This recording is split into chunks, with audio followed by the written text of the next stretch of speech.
We now start.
Thank you so much.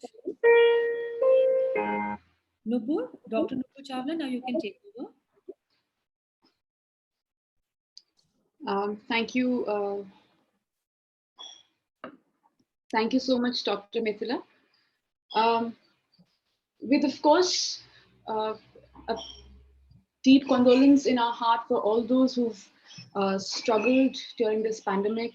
We began with a moment of silence for all those who've been facing challenges, who have faced challenges, and are still On a Zoom call, I'll call back. So now we move on to a slightly positive note where we begin any significant occasion with an invocation to the Almighty. So, keeping in line with our tradition, we shall now light the ceremonial lamp.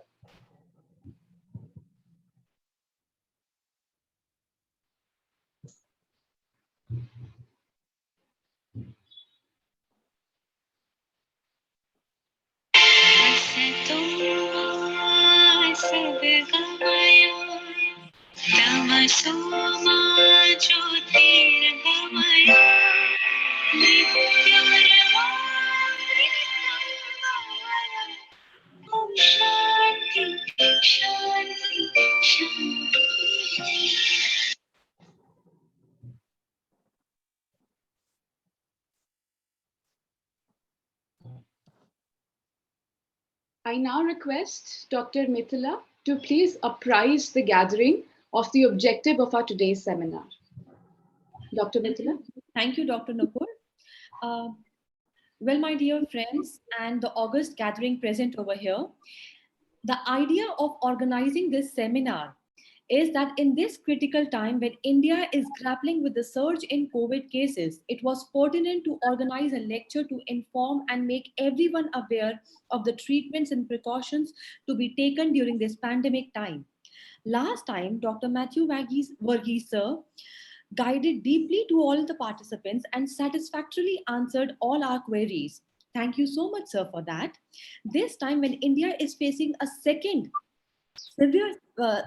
severe wave, and it is infecting people intersectionally regardless of region and class, and the health infrastructure of the country is stressed and overburdened, it becomes all the more important to know how to fight the virus and its mutants.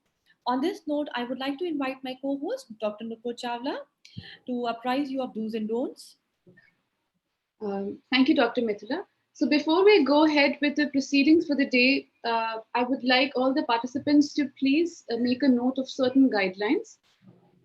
First, we request you all to keep your cameras off and microphones on mute. We also request you to keep your phones on silent mode. All the participants are requested to post their queries, if any, in the chat box 10 minutes before the chat ends. 10 minutes before Dr. Matthew's lecture ends, kindly write the word hashtag query before you type your question. We will also facilitate our differently abled participants who cannot type their query to unmute themselves towards the end so they may ask their questions to Dr. Matthew directly. To view the presentation of the speaker, you may pin or click on the name of the speaker that appears in the list of the participants. And after the vote of thanks, we will request all of you to please stay back for a group photograph. We have amongst us today Dr. Haritama Chopra, Principal, Maitri College, Delhi University. In these extraordinary times, she has been a constant and a very strong pillar of support for all faculty members, students, and in fact, the entire Maitri College family. Ma'am's inspiring presence has been a source of strength for everyone. Under her able guidance, we all have been able to adapt to these extraordinary times and put our best foot forward as educators and also as citizens. We very warmly welcome you, ma'am. May I now request Dr. Haritama Chopra to please say a few words? Thank you so much, Dr. Nupur, for giving me this opportunity.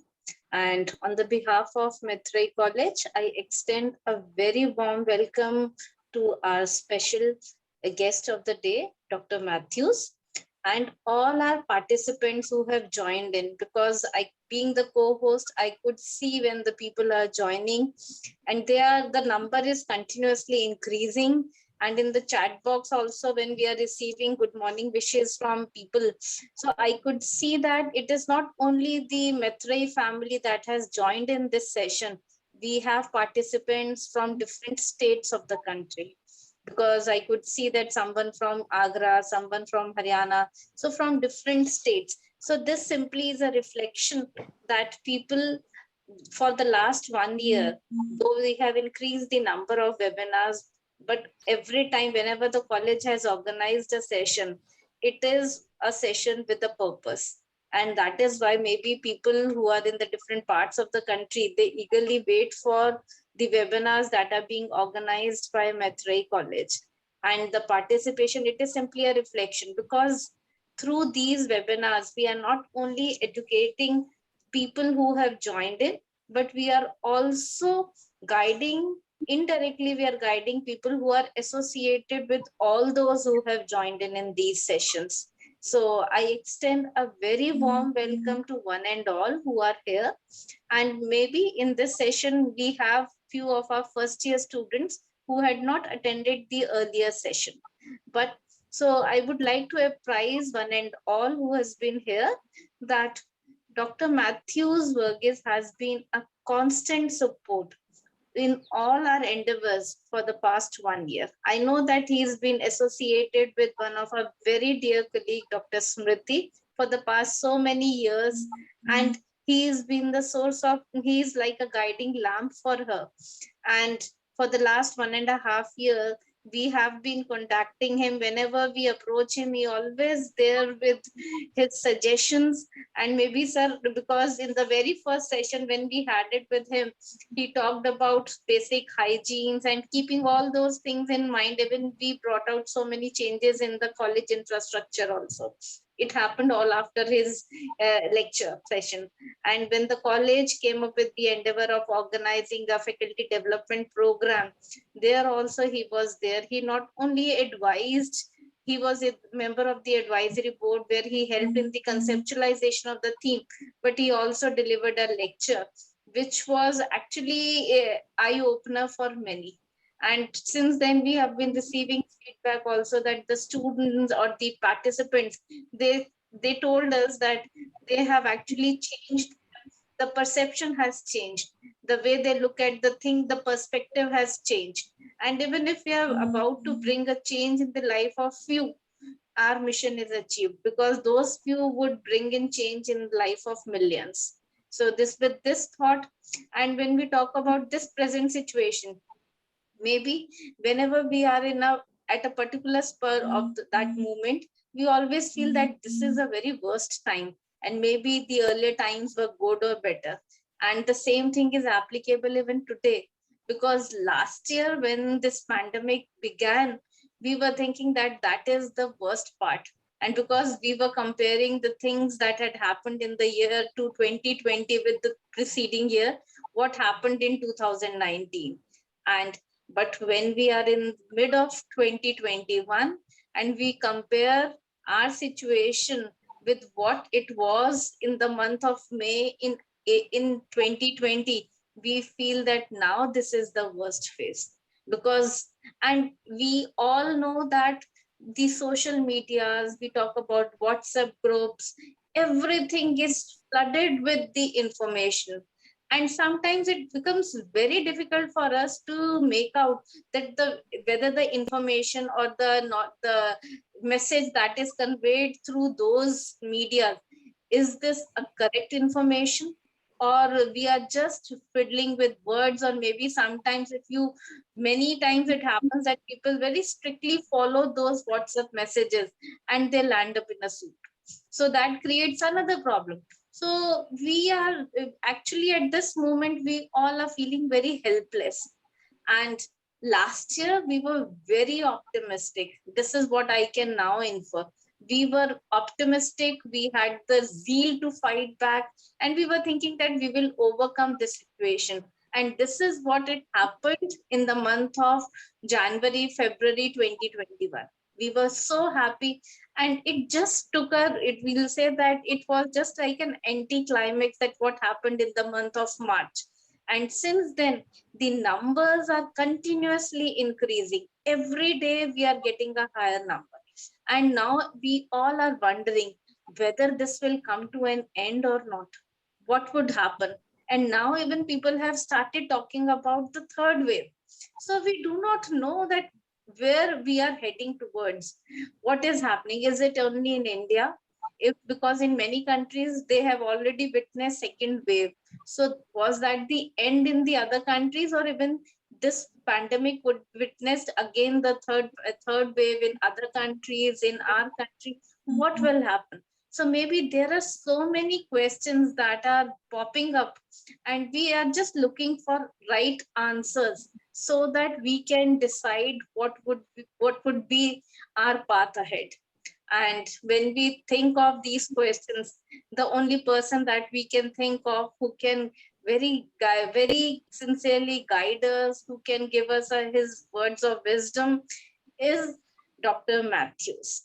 And that is why we thought of again inviting him. And I know that at this point, doctors, they are actually going through a very difficult phase.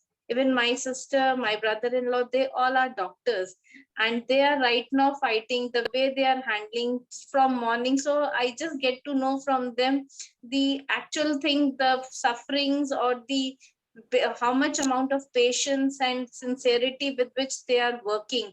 It is really commendable, and we can only express our gratitude towards them all.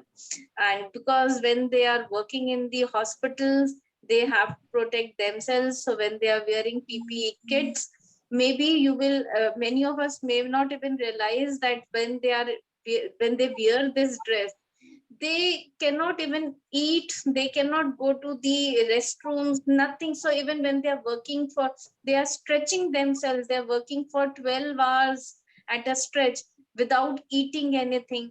And one of our known to, the doctor, he himself became unconscious because he had not eaten anything for the past 12 hours. So this is a very critical situation through which we all are passing. So maybe this is the time when we have to keep our morale high. We have to not only keep ourselves motivated, but we need to inspire all others who are associated with us.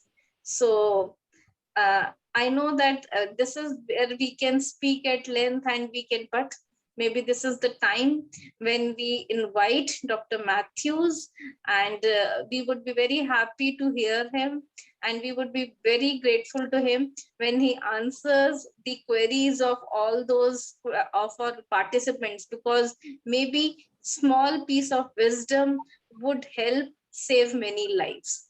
So thank you so much, Dr. Nupur, for giving me this opportunity. And I once again heartily welcome Dr. Matthews Verghese. Namaskar, sir. Thank you. Thank you so much for the words of wisdom. I will now request my co-host, Dr. Mithila, to say a few words.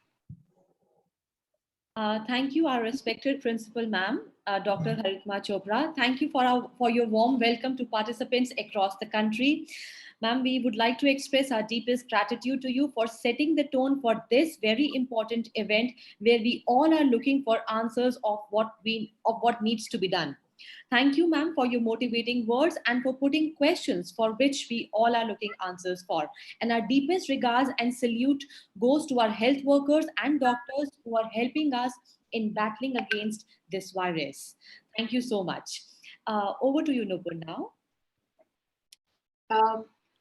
I would like to very briefly introduce Dr. Matthew Verghese with a short presentation that we've made of him. So if you could just give us a minute, and we would like to present that presentation.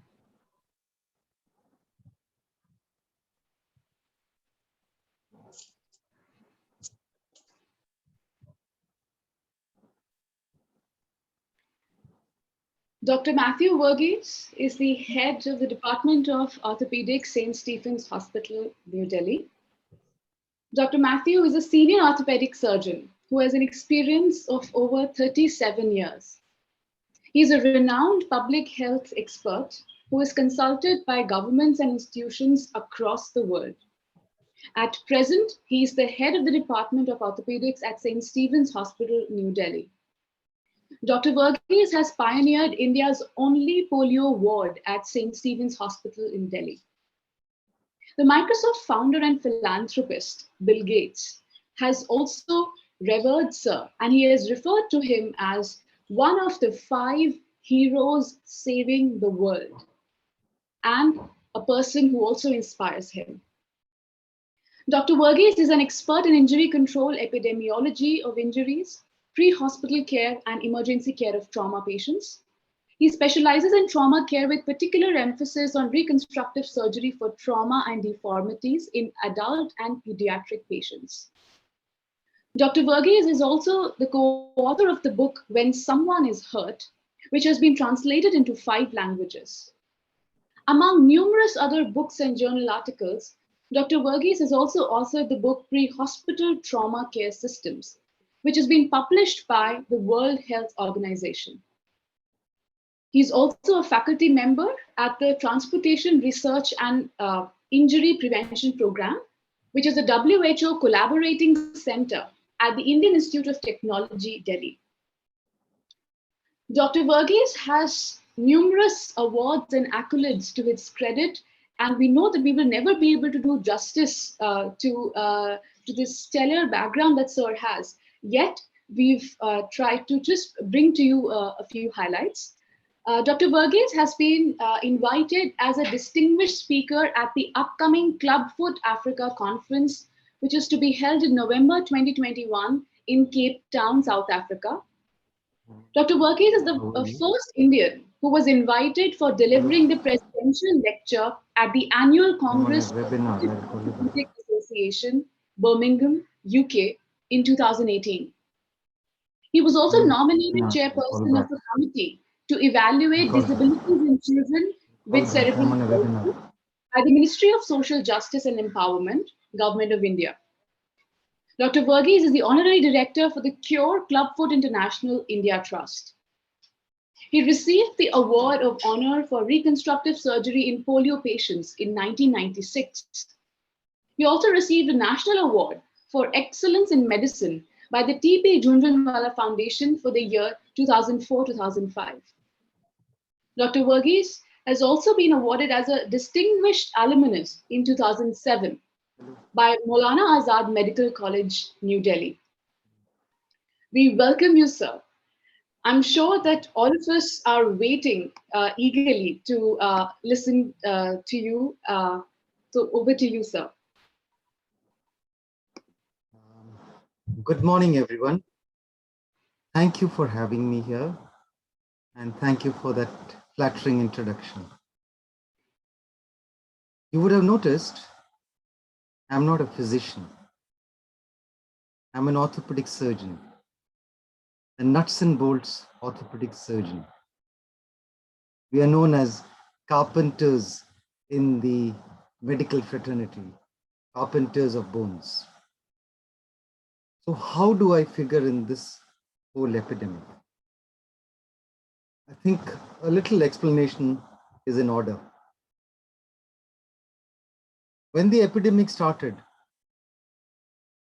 actually well before the epidemic became an epidemic and then a pandemic, the first report on this disease came out in the peer-reviewed journal Nature. And that, just give me 1 minute.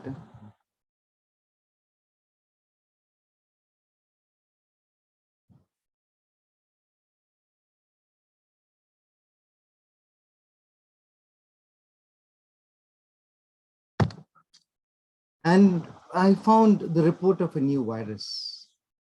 And I was curious when I read the report, and I started following the virus reports happening in China, in Wuhan, how the virus was identified. By December 31st, the identification was done. Then in January, the numbers going up. Then by January 14th in Wuhan, they had a big problem.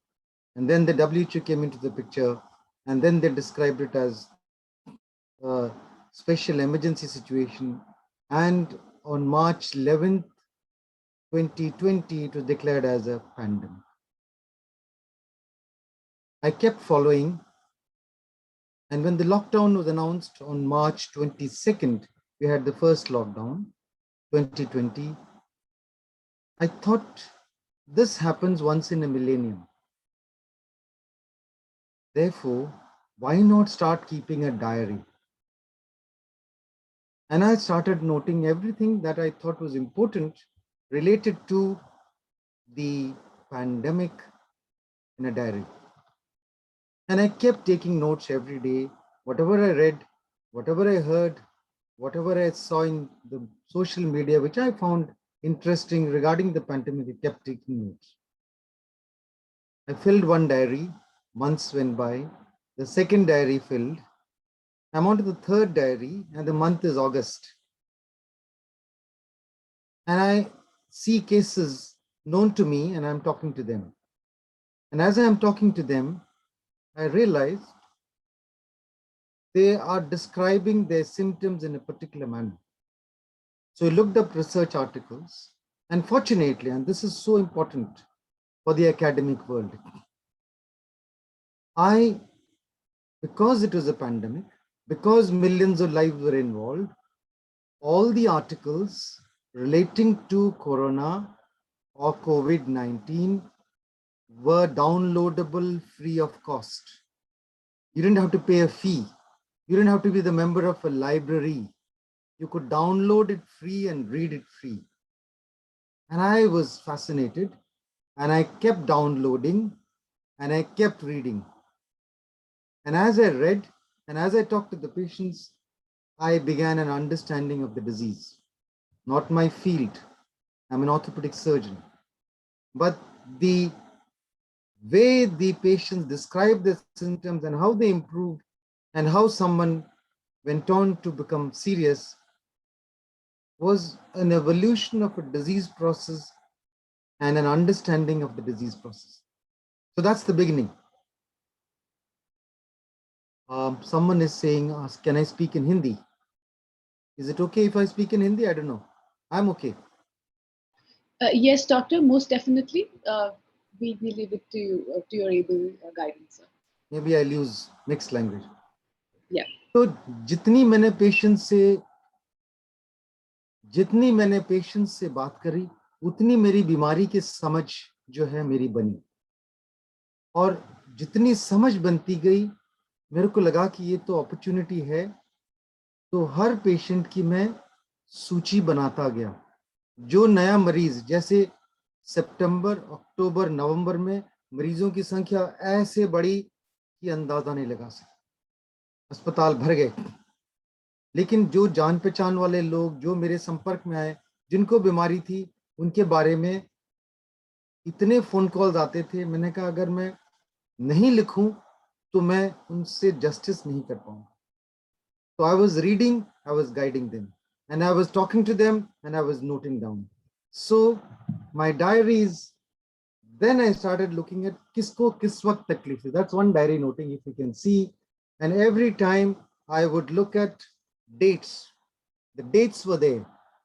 Every patient, every symptom, कौन से दिन क्या हुआ है, ये जो है मैं नोट करता गया. और soon I realized there is a pattern. Computer पे नहीं करा मैंने, डायरी पे लिखा, और डायरी पे देख के ही मुझे लगा कि तो पैटर्न बन रहा है. हर व्यक्ति जो संक्रमित है, शुरू में सबको पता था कि आप पूछते थे कि आपको लगता है कहीं गए थे, आप किसी से मिले थे आप? हाँ डॉक्टर साहब, हम एक एंगेजमेंट सेरेमनी पे गए थे.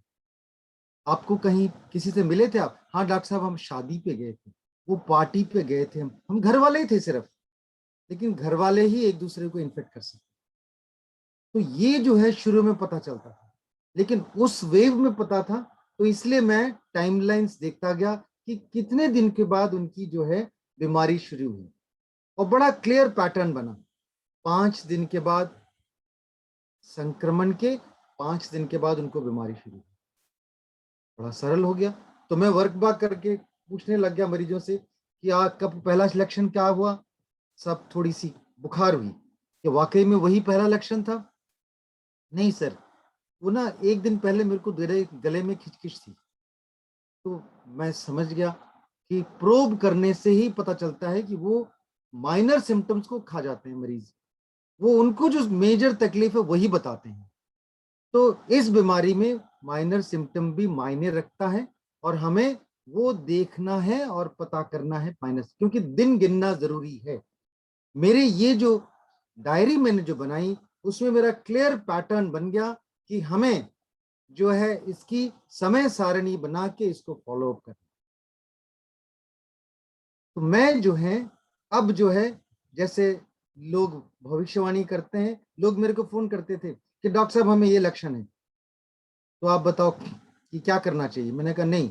कब से है तकलीफ? नहीं डॉक्टर साहब ये इस दिन से है. तो मैंने कहा आप उस दिन कहाँ गए थे? 5 दिन पहले मैं गिन के पूछता था उनसे, उस दिन के. डॉक्टर साहब आपको कैसे पता? मैंने कहा हाँ ये जो है इतने में है इसका. नहीं डॉक्टर साहब, हम उस दिन गए थे, गाड़ी में ड्राइवर के साथ थे, और ड्राइवर का पता चला कि बाद में वो पॉजिटिव था, और हमें 4-5 दिन के बाद पॉजिटिविटी आ गई. तो you could precisely count down when they got infected. In today's wave you can not count down, because किसी को पता ही नहीं कहां से आया. It is such a rapidly spreading virus, we have no clue कि कहां से आया वायरस. तो अब मैं जो है जो फर्स्ट सिम्टम पे फोकस करता हूं. तो मैं जो अभी जो आपको बताने की कोशिश कर रहा हूं कि ये जो मेरी समय सारणी देख के आपको क्लियर करने का या आपका इलाज हेल्प लेने का, ये मैं आपको बता रहा हूं, क्योंकि ये जो है क्लियर करता है हमारे दिमाग में कि किस वक्त क्या करना है. तो ये जरूरी है. अभी जो है जो वेव है, ये क्लियरली दूसरा स्ट्रेन है वायरस का. इस स्ट्रेन में इन्फेक्टिविटी बहुत अधिक, बहुत जल्दी फैलता है. पिछले वेव में हर घर में 1 या 2 होते थे. इस बारी पूरे घर वाले इन्फेक्टेड है.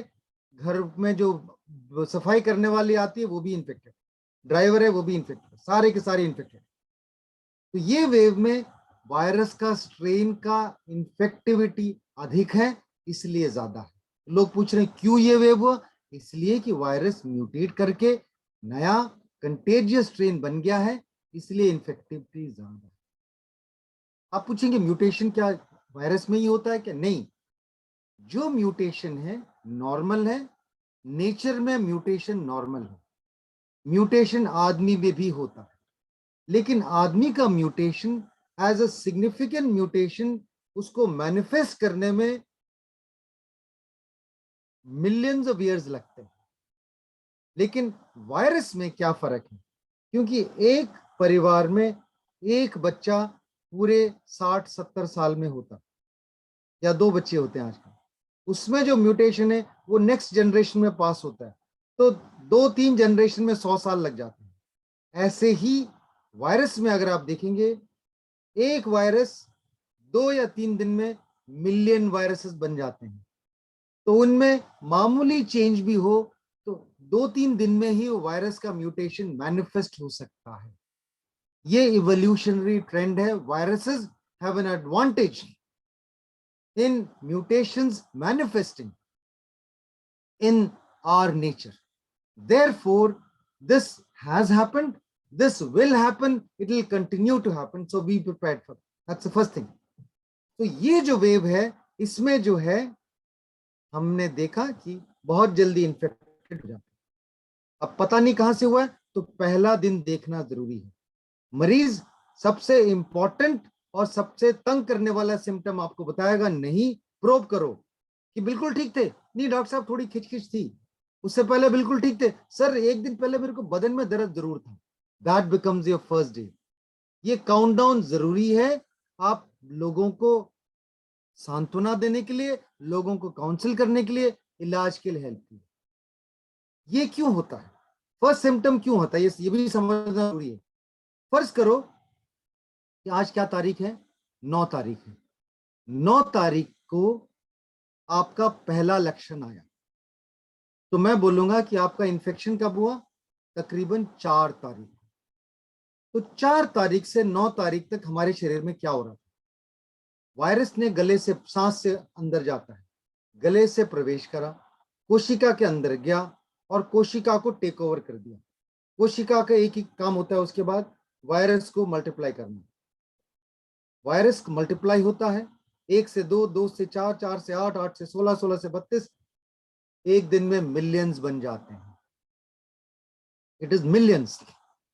तो ये मिलियंस जो है आपके गले में, हमारी कोशिका गले के अंदर बनती हैं और खून में भी जाता है। तो क्या हमारा शरीर चुपचाप देख रहा है? नहीं, हमारे शरीर का इम्यूनिटी सिस्टम पहचान लेता है कि देखो अटैक हुआ हमारे शरीर पे, दुश्मन है हमारे शरीर में, उसको लड़ना है। तो ये लड़ने की जो है क्रिया जो है एंटीबॉडीज से होती है। एंटीबॉडीज बनती हैं और लड़ाई शुरू होती है। और इस लड़ाई का जो चरम सीमा है वो होती है हमारे पहले लक्षण वाले दिन, जब हमें थोड़ा सा बुखार, थोड़ा सा बदन में दर्द, थोड़ी सी खांसी होती है। तो वो जो है बुखार इसलिए होता है कि हमारे एंटीबॉडीज और वायरस के बीच में लड़ रहे हैं और एंटीबॉडीज हमारे वायरसेस को मार रही हैं। और वायरसेस के मारने के बाद इन्फ्लेमेटरी साइटोकाइन्स रिलीज होती हैं और उससे हमें बुखार, खांसी, दर्द, बदन में दर्द, सिर में दर्द, ये सब होता है।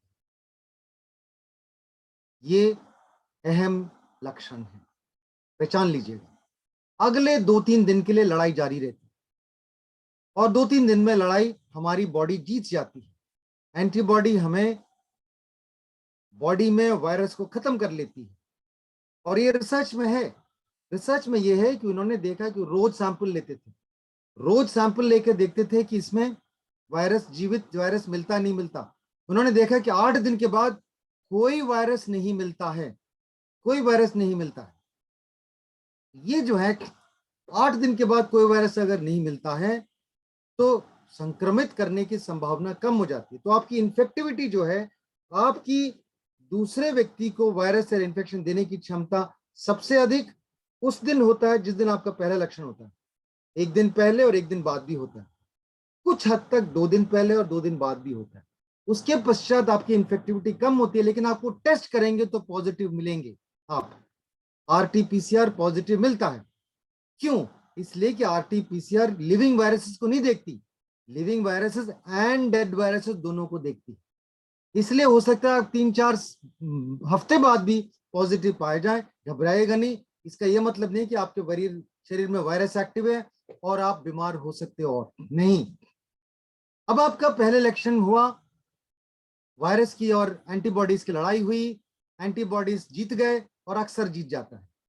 सिर्फ एक ही बीमारी है जिसमें, एक दो बीमारियां हैं जिसमें कि वायरस जीतता है, और वो ये है जैसे HIV का वायरस है, वो हमारी बॉडी की एंटीबॉडीज को ही खत्म कर देती है, एंटीबॉडी बनाने वाले सेल्स को खराब कर देती है। तो इसलिए एंटीबॉडीज अच्छी नहीं बन पाती, इसलिए उनसे जीतना मुश्किल होता है।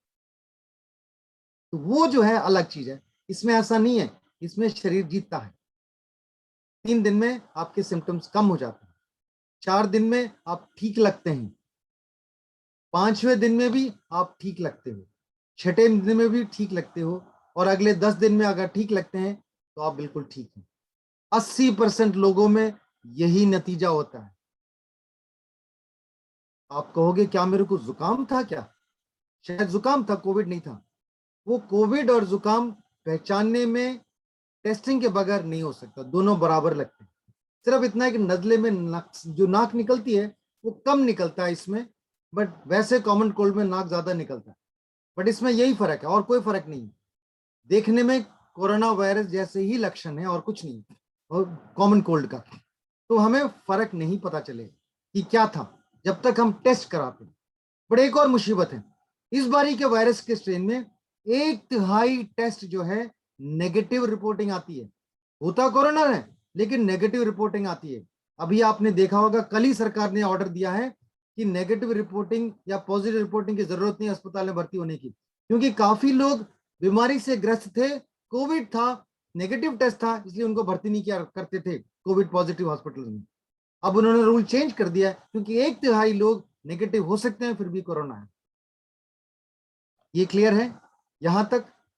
अब 10 से 15% लोगों में बीमारी 5 दिन के बाद एक नया मोड़ लेती है। जैसे आपके नॉवेल में, कहानी में नया मोड़ आता है, ये नया मोड़ लेती है। और ये जो नया मोड़ जो है वो खतरनाक साबित होता है। तो ये क्या है और क्यों है, ये भी समझना जरूरी है। ये क्या है? ये हमारी जो एंटीबॉडीज जो बनी थी वो वायरस को पहचानती है। वायरस को कैसे पहचानती है? वो देखती है कि उसकी एक स्पाइक प्रोटीन है, खास किस्म की प्रोटीन है। तो अगर किसी कोशिका में ये स्पाइक प्रोटीन वाली चीज है तो वो वायरस है और उसको खत्म करना है। लेकिन दुर्भाग्यवश एक गड़बड़ है। गड़बड़ क्या है कि ये स्पाइक प्रोटीन जैसे दिखने वाली एक रिसेप्टर हमारे फेफड़ों के धमनियों में भी होती है। अब गड़बड़ हो गई। अब लड़ाई जो है, वायरस से तो जीत गए हम, लेकिन ये जो एंटीबॉडीज है वो शरीर में है, वो घूम रही है हमारी ब्लड स्ट्रीम में। वो देखती है कि फेफड़ों के पास कोशिकाओं में कुछ वायरस जैसे दिखने वाली चीजें, वो उनको अटैक कर देती है। जैसे गाइडेड मिसाइल अटैक करती है, जहां जहां वो स्पाइक प्रोटीन जैसे रिसेप्टर्स हैं उनको खत्म करती चली जाती है। जब वो खत्म करती है तो डैमेज हो जाती है कोशिका। वहां पे जब डैमेज हो जाती है कोशिका, वहां पे खून जमने लगता है। फेफड़ों में खून की धमनियों में खून जमने लगता है।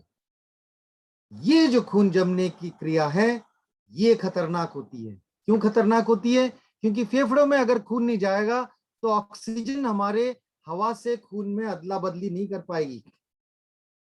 खून का दौरा फेफड़ों में जरूरी है, तभी हमारी ऑक्सीजनेशन जो होती है वो क्रिया बनेगी।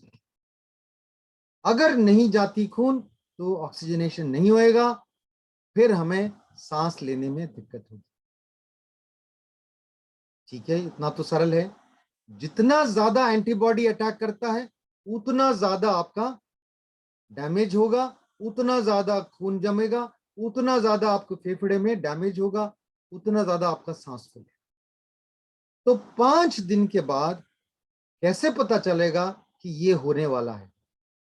ऐसे पता चलता है 5 दिन के बाद, जब होने वाला होता है आमतौर पे मरीज को बुखार तेज होने लगता है। ये नहीं 99 नहीं, 100, 102, 102। कुछ मरीज होते हैं जिनको कि पहले 5 दिन में सारा दिन बुखार होता है, आखिरी दिन जो है 4-5 दिन में 99 होता है, एकदम से 101 हो जाता है। सतर्क हो जाइएगा, शायद नया मोड़ ले रहा है। दूसरी चीज वो कहेंगे डॉक्टर साहब दम घुटने लग गया, दम घुटने लग गया, अगेन सतर्क हो जाइएगा। तीसरी चीज मरीज बताएंगे डॉक्टर साहब खांसी वो निकलती नहीं है, कुछ निकलता नहीं, लेकिन मैं साफ करता रहता हूं, कुछ निकलता नहीं है, और लेटने पे भी खांसी बढ़ जाती है। ये 3 लक्षण अहम है, इनमें से अहम बुखार है। बुखार जो थम गया फिर वापस आया, जो बुखार चलता रहा और तेज हो गया, दोनों अहम लक्षण है। हमें सतर्क करना चाहिए, होना चाहिए। ये हमारा जो है बीमारी नया मोड़ ले रही है। अब ये जो है दिक्कत है, नए मोड़ में जब धमनियां बंद हो गई खून जमने लगता है, खून जमने में हमें ऑक्सीजन की कमी हो जाती है। लेकिन क्या एकदम से होती है? नहीं। यहीं पे दुनिया भर के साइंटिस्ट, दुनिया भर के डॉक्टर फेल हुए, चाहे वो अमेरिका हो, चाहे लैटिन अमेरिका हो, नॉर्थ अमेरिका हो, या यूरोप हो, या एशिया हो, सारे डॉक्टर यहाँ फेल हो गए, क्योंकि वो नहीं समझ पाए कि हमारे फेफड़ों में नॉर्मल व्यक्ति जब चलता फिरता है, जो नॉर्मल व्यक्ति की कैपेसिटी यूटिलाइजेशन फेफड़ों की है वो केवल 1/3 या 1/4 है। 1/3 से थोड़ा सा ऊपर, 1/4 नहीं, 1/3 से थोड़ा सा ऊपर। क्या मतलब हुआ? यानी कि 2/3 हमें फालतू कैपेसिटी है। हाँ है, वो इसलिए कि एवोल्यूशन देखिएगा, हम प्राचीन काल में जंगलों में घुमा करते थे, खतरनाक जानवरों से बचने के लिए हमें दौड़ने की जरूरत थी, पेड़ पे चढ़ने की जरूरत थी। ये सब फिजिकल एक्टिविटी हमें फिजिकल कैपेसिटी लंग से मिलती है, ऑक्सीजनेशन से। तो ये फालतू कैपेसिटी, तभी हमें 2 फेफड़े दिए गए, हमारे 2 गुर्दे हैं, एक गुर्दा हटा दे, डोनेट कर दो, दूसरे से कोई गुर्दे खराब हो जाते हैं क्या? रीनल फंक्शन खराब हो जाता है? नहीं, तब भी आपकी किडनी काम करते हैं। ऐसे ही हम कैंसर के मरीजों में पूरा फेफड़ा निकाल देते हैं, 100% कंसंट्रेशन रहता है, फिर भी 100% सैचुरेशन, पूरा निकाल दो और इसका आधा निकाल दो, तब भी आपका कंसंट्रेशन 100% रहेगा। फिर क्या परेशानी होगी? सांस फूलेगा। कब? बैठे बैठे नहीं फूलेगा, जब आप चलने लगोगे, यहां से बाथरूम तक नहीं जा पाओगे, सीढ़ियां नहीं चढ़ पाओगे, डिपेंडिंग ऑन जितना डैमेज हो। तो ये जो चीज है कि लोग कहते हैं कि ये डिजिटल सेंसर लेके घर बैठो, सबसे बड़ी गलती है। आप डिजिटल बैठ के ये नहीं वेट करो कि आपके फेफड़े खराब होते चले जा रहे हैं। जब आपका सांस फूलेगा, कब? जब 2/3 लंग्स आपके डैमेज हो गए हों। जब 2/3 डैमेज हो जाएगा, सांस फूलने लगेगा, तब आप भागोगे हॉस्पिटल। हॉस्पिटल जाएंगे, आपका सैचुरेशन जो है वो 85% है, आपको भर्ती नहीं कर सकते, आईसीयू चाहिए, आईसीयू बेड नहीं है। ये मौका नहीं होने दीजिएगा। कोशिश करो कि जब बादल आ रहे हो, बूंदाबांदी हो रही हो एंटीबॉडीज की, शावर की, तब हमें दवाई लेनी है, तब हमें मेडिकल हेल्प लेना है। तब हम क्या कर सकते हैं? जो बचाव के लिए है हमारा छाता, वो स्टेरॉयड का छाता है।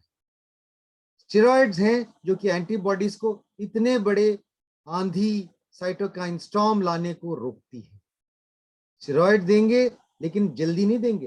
अगर आप जल्दी लेंगे तो गड़बड़ है, जल्दी लेंगे तो वायरस खत्म नहीं होगा, वायरस आपके शरीर में पनपता रहेगा और गड़बड़ हो जाएगा। 5 दिन के बाद आप सेफली एंटीबॉडीज को खत्म करने की जो स्टेरॉइड्स हैं वो आप ले सकते हैं। क्या ये सफिशिएंट है? नहीं।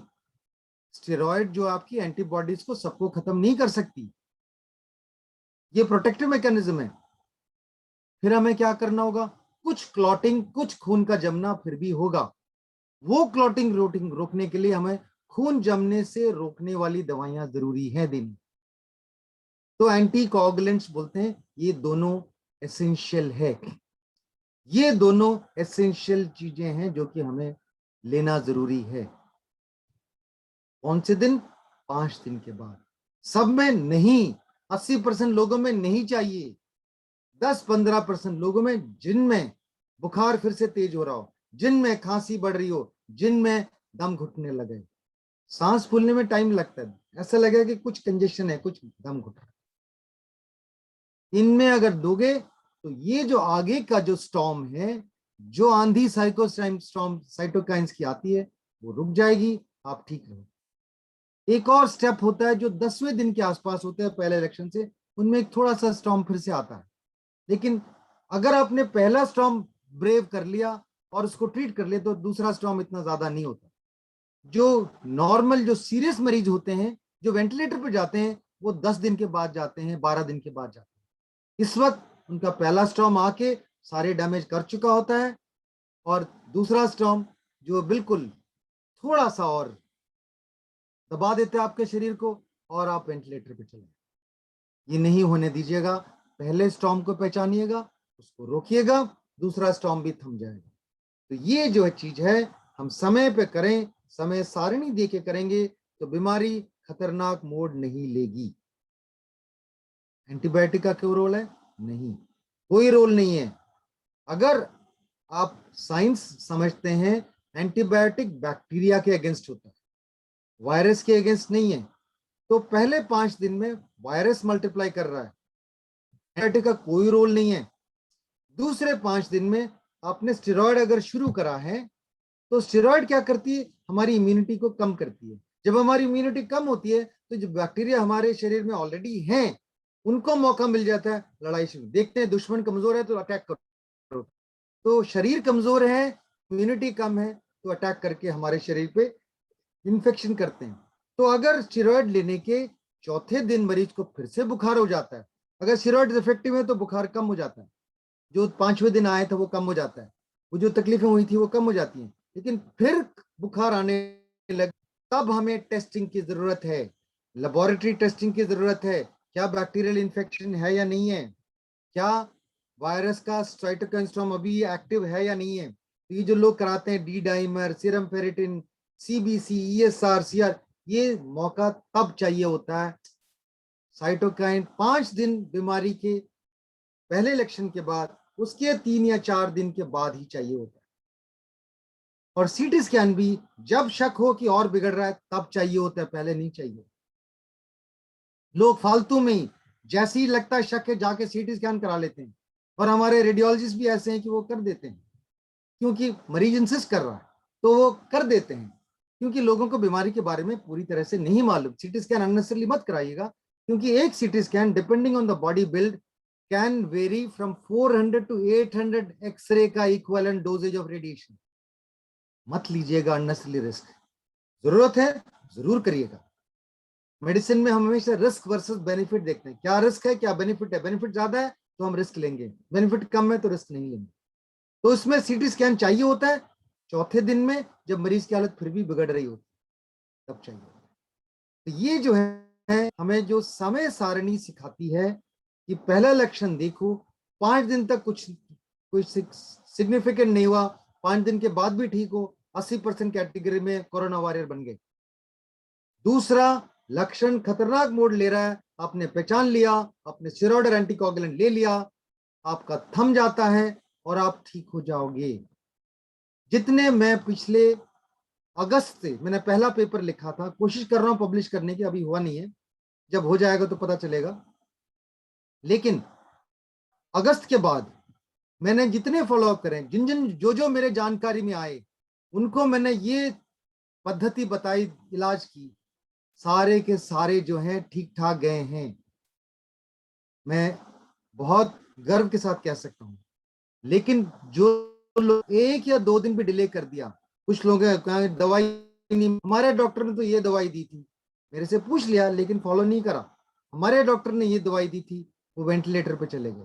तो ये जो है समय सारणी बहुत अहम चीज है। तो वो मैंने एक और लेक्चर दिया था जिसमें टाइटल लेक्चर का दिया था,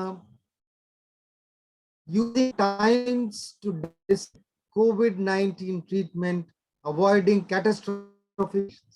यूट्यूब पे काफी लोग हैं, यानी कि टाइम से आप इलाज पहचान के करो, समय दे के करो, और आप अपने आप को और अपने अजीज लोगों को बचा सकते हो। ये अहम मैसेज। तो मैं की मैसेजेस क्या देना चाहता हूं। पहला, अगर आपको लगता है टेस्ट पे मत जाइएगा, टेस्ट आप जाएंगे 1/3 नेगेटिव मिलेगा, टेस्ट के लिए आप जाएंगे आपको 2 दिन के बाद मिलेगी, आपके रिजल्ट 3 दिन के बाद मिलेगी, और 3 दिन के बाद you might be too late. Don't wait for the test report. If you think you have COVID, watch out for the symptoms and count your days. Diary में नोट करके जाइएगा आगे. 5 दिन हो गए, दोबारा बुखार आता है, दोबारा दम घुटता है, दोबारा कंजेशन होने लगा. Watch out, seek medical help. Steroids और एंटीकोगुलेंट्स दोनों खतरनाक दवाइयां हैं. अपने आप मत लीजिएगा, डॉक्टरी सलाह लेके ही लीजिएगा और अपने डॉक्टर को साथ लीजिएगा इसमें. और क्यों? स्टेरॉइड से डायबिटीज वालों की कंट्रोल बहुत खराब हो जाती है, 400-500 पहुंच जाती है. स्टेरॉइड से प्री डायबिटीज, जिनमें डायबिटीज हो सकती है लेकिन है नहीं, उनमें डायबिटिक मैनिफेस्ट हो सकती है. इसलिए सोच के करेगा. गुर्दे खराब वाले मरीज स्टेरॉइड लेते हैं, उनमें फ्लूइड एंड इलेक्ट्रोलाइट बैलेंस, नमक और पानी का बैलेंस खराब हो सकता है. ध्यान से रहिएगा. तो अपने आप मत लीजिए, डॉक्टरी सलाह और संपर्क के साथ करिएगा. एंटीकोगुलेंट्स क्या करती है? खून को जमने से रोकती है. उससे क्या होगा? फर्ज करो कि आपको सिरोसिस है लिवर का और ईसोफेजियल वेरिसेस हैं, तो आपको क्लॉटिंग जो है आपको प्रोटेक्शन करता है. ईसोफेज यानी कि हमारी जो आंतों में है, अगर ब्लीडिंग है तो और बढ़ जाएगी, है ब्लीडिंग बढ़ जाएगी. अब एंटीकोगुलेंट, इसलिए डॉक्टर के संपर्क में रहना जरूरी है. डोजेज एडजस्ट कर सकते हैं, वो समझा सकते हैं आपको क्या करना है, और वो ब्लीडिंग है तो उसको कैसे कंट्रोल करना है वो बताएंगे. तो ये जो है अपने आप मत लीजिएगा. तो समय सारणी बनाइएगा, खतरनाक मोड पहचानिएगा और डॉक्टरी संपर्क के साथ 2 मेन दवाइयां वो लीजिएगा. एंटीबायोटिक का अभी कोई रोल नहीं है, लेकिन अगर 4 दिन के बाद, जब खतरनाक मोड के बाद बुखार फिर से आता है, बैक्टीरियल इन्फेक्शन सस्पेक्ट करते हो, तब एंटीबायोटिक ले गया, उससे पहले मत. क्लियर? अब 2-3 चीजें हैं. कुछ रेयरली यूज्ड मेडिसिन हैं, बहुत महंगी है. कल मेरे एक मरीज को किसी ने टोसिलिजिमैब बता दिया. मैंने मार्केट पता करने की कोशिश करी, मिडिल ईस्ट में वो 6 लाख रुपए की मिल रही है. 6 लाख रुपए की मरीज, वो भी मुश्किल से. 6 लाख घर बेच के, अपना क्या ना करता, घर बेच के वो कर लेंगे, लेकिन तब भी जरूरी नहीं है. टोसिलिजिमैब और ऐसी दवाइयां बहुत रेयर इंडिकेशंस हैं, वो आप अपनी तरफ से लेने की कोशिश मत करिएगा और ना ही उस पर पैसे खर्च करने की दवा. अगर कोई बताता है आपको, डॉक्टर साहब आप ही मंगवा लीजिएगा, हमसे तो नहीं होता. ऐसे ही रेमडेसिविर है. रेमडेसिविर बहुत लिमिटेड रोल है. अगर रिसर्च और पब्लिकेशंस आप देखेंगे, randomise control trial, systematic and review and Meta analysis shows कि it reduces ICU stay by 2 days. Beyond that, it does nothing in severely affected patients. तो ये जो है चीज समझना जरूरी है. प्लाज्मा थेरेपी ICMR की स्टडी है, मल्टी सेंट्रिक स्टडी है, जिसमें क्लियर निचोड़ ये है, जो कि ब्रिटिश मेडिकल जर्नल में पब्लिश है, कि ये जो है placebo control double blind study of plasma therapy has shown no benefit difference between plasma and placebo. तो मत जाइएगा इन सब चीजों में. अगर आपको नहीं मिलता, परेशान मत होइएगा. अगर आप केवल ये पद्धति करेंगे तो आपका मरीज बच सकता है, उसको कुछ भी नहीं होगा. 1-2% है, मैं सबको 100% नहीं, 100% नहीं बचा सकता हूँ, 100% नहीं बचा सकता हूँ. हो सकता है कि कुछों में हार्ट का प्रॉब्लम हो, कुछों में गुर्दों का प्रॉब्लम हो, उनमें और प्रॉब्लम्स हो सकती हैं, उनमें दिक्कतें हो सकती हैं, तो वो डॉक्टरी सलाह के साथ. बट मेजॉरिटी जो साइटोकाइन स्टॉर्म से जो जवान लोग जा रहे हैं, वो सभी बच सकते हैं इस पद्धति से. यही अहम चीज, अहम मैसेज मैं आपको सबको देना चाहता हूं. वैक्सीनेशन पे बताऊंगा. वैक्सीनेशन अभी इस ख्वाब में लेंगे कि मेरे को अभी का संक्रमण नहीं होगा, नहीं. वैक्सीनेशन की इम्यूनिटी आने में 4 से 8 हफ्ते लगते हैं. तो 4 हफ्ते से 8 हफ्ते के बीच में आप दूसरा डोज लेंगे तो इम्यूनिटी अच्छी होती है. यानी कि 2 महीने से पहले तो कहीं नहीं गया, लेकिन 2 महीने से पहले अगर इनमें साइंस स्टूडेंट्स हैं कोई, तो वो समझ पाएंगे.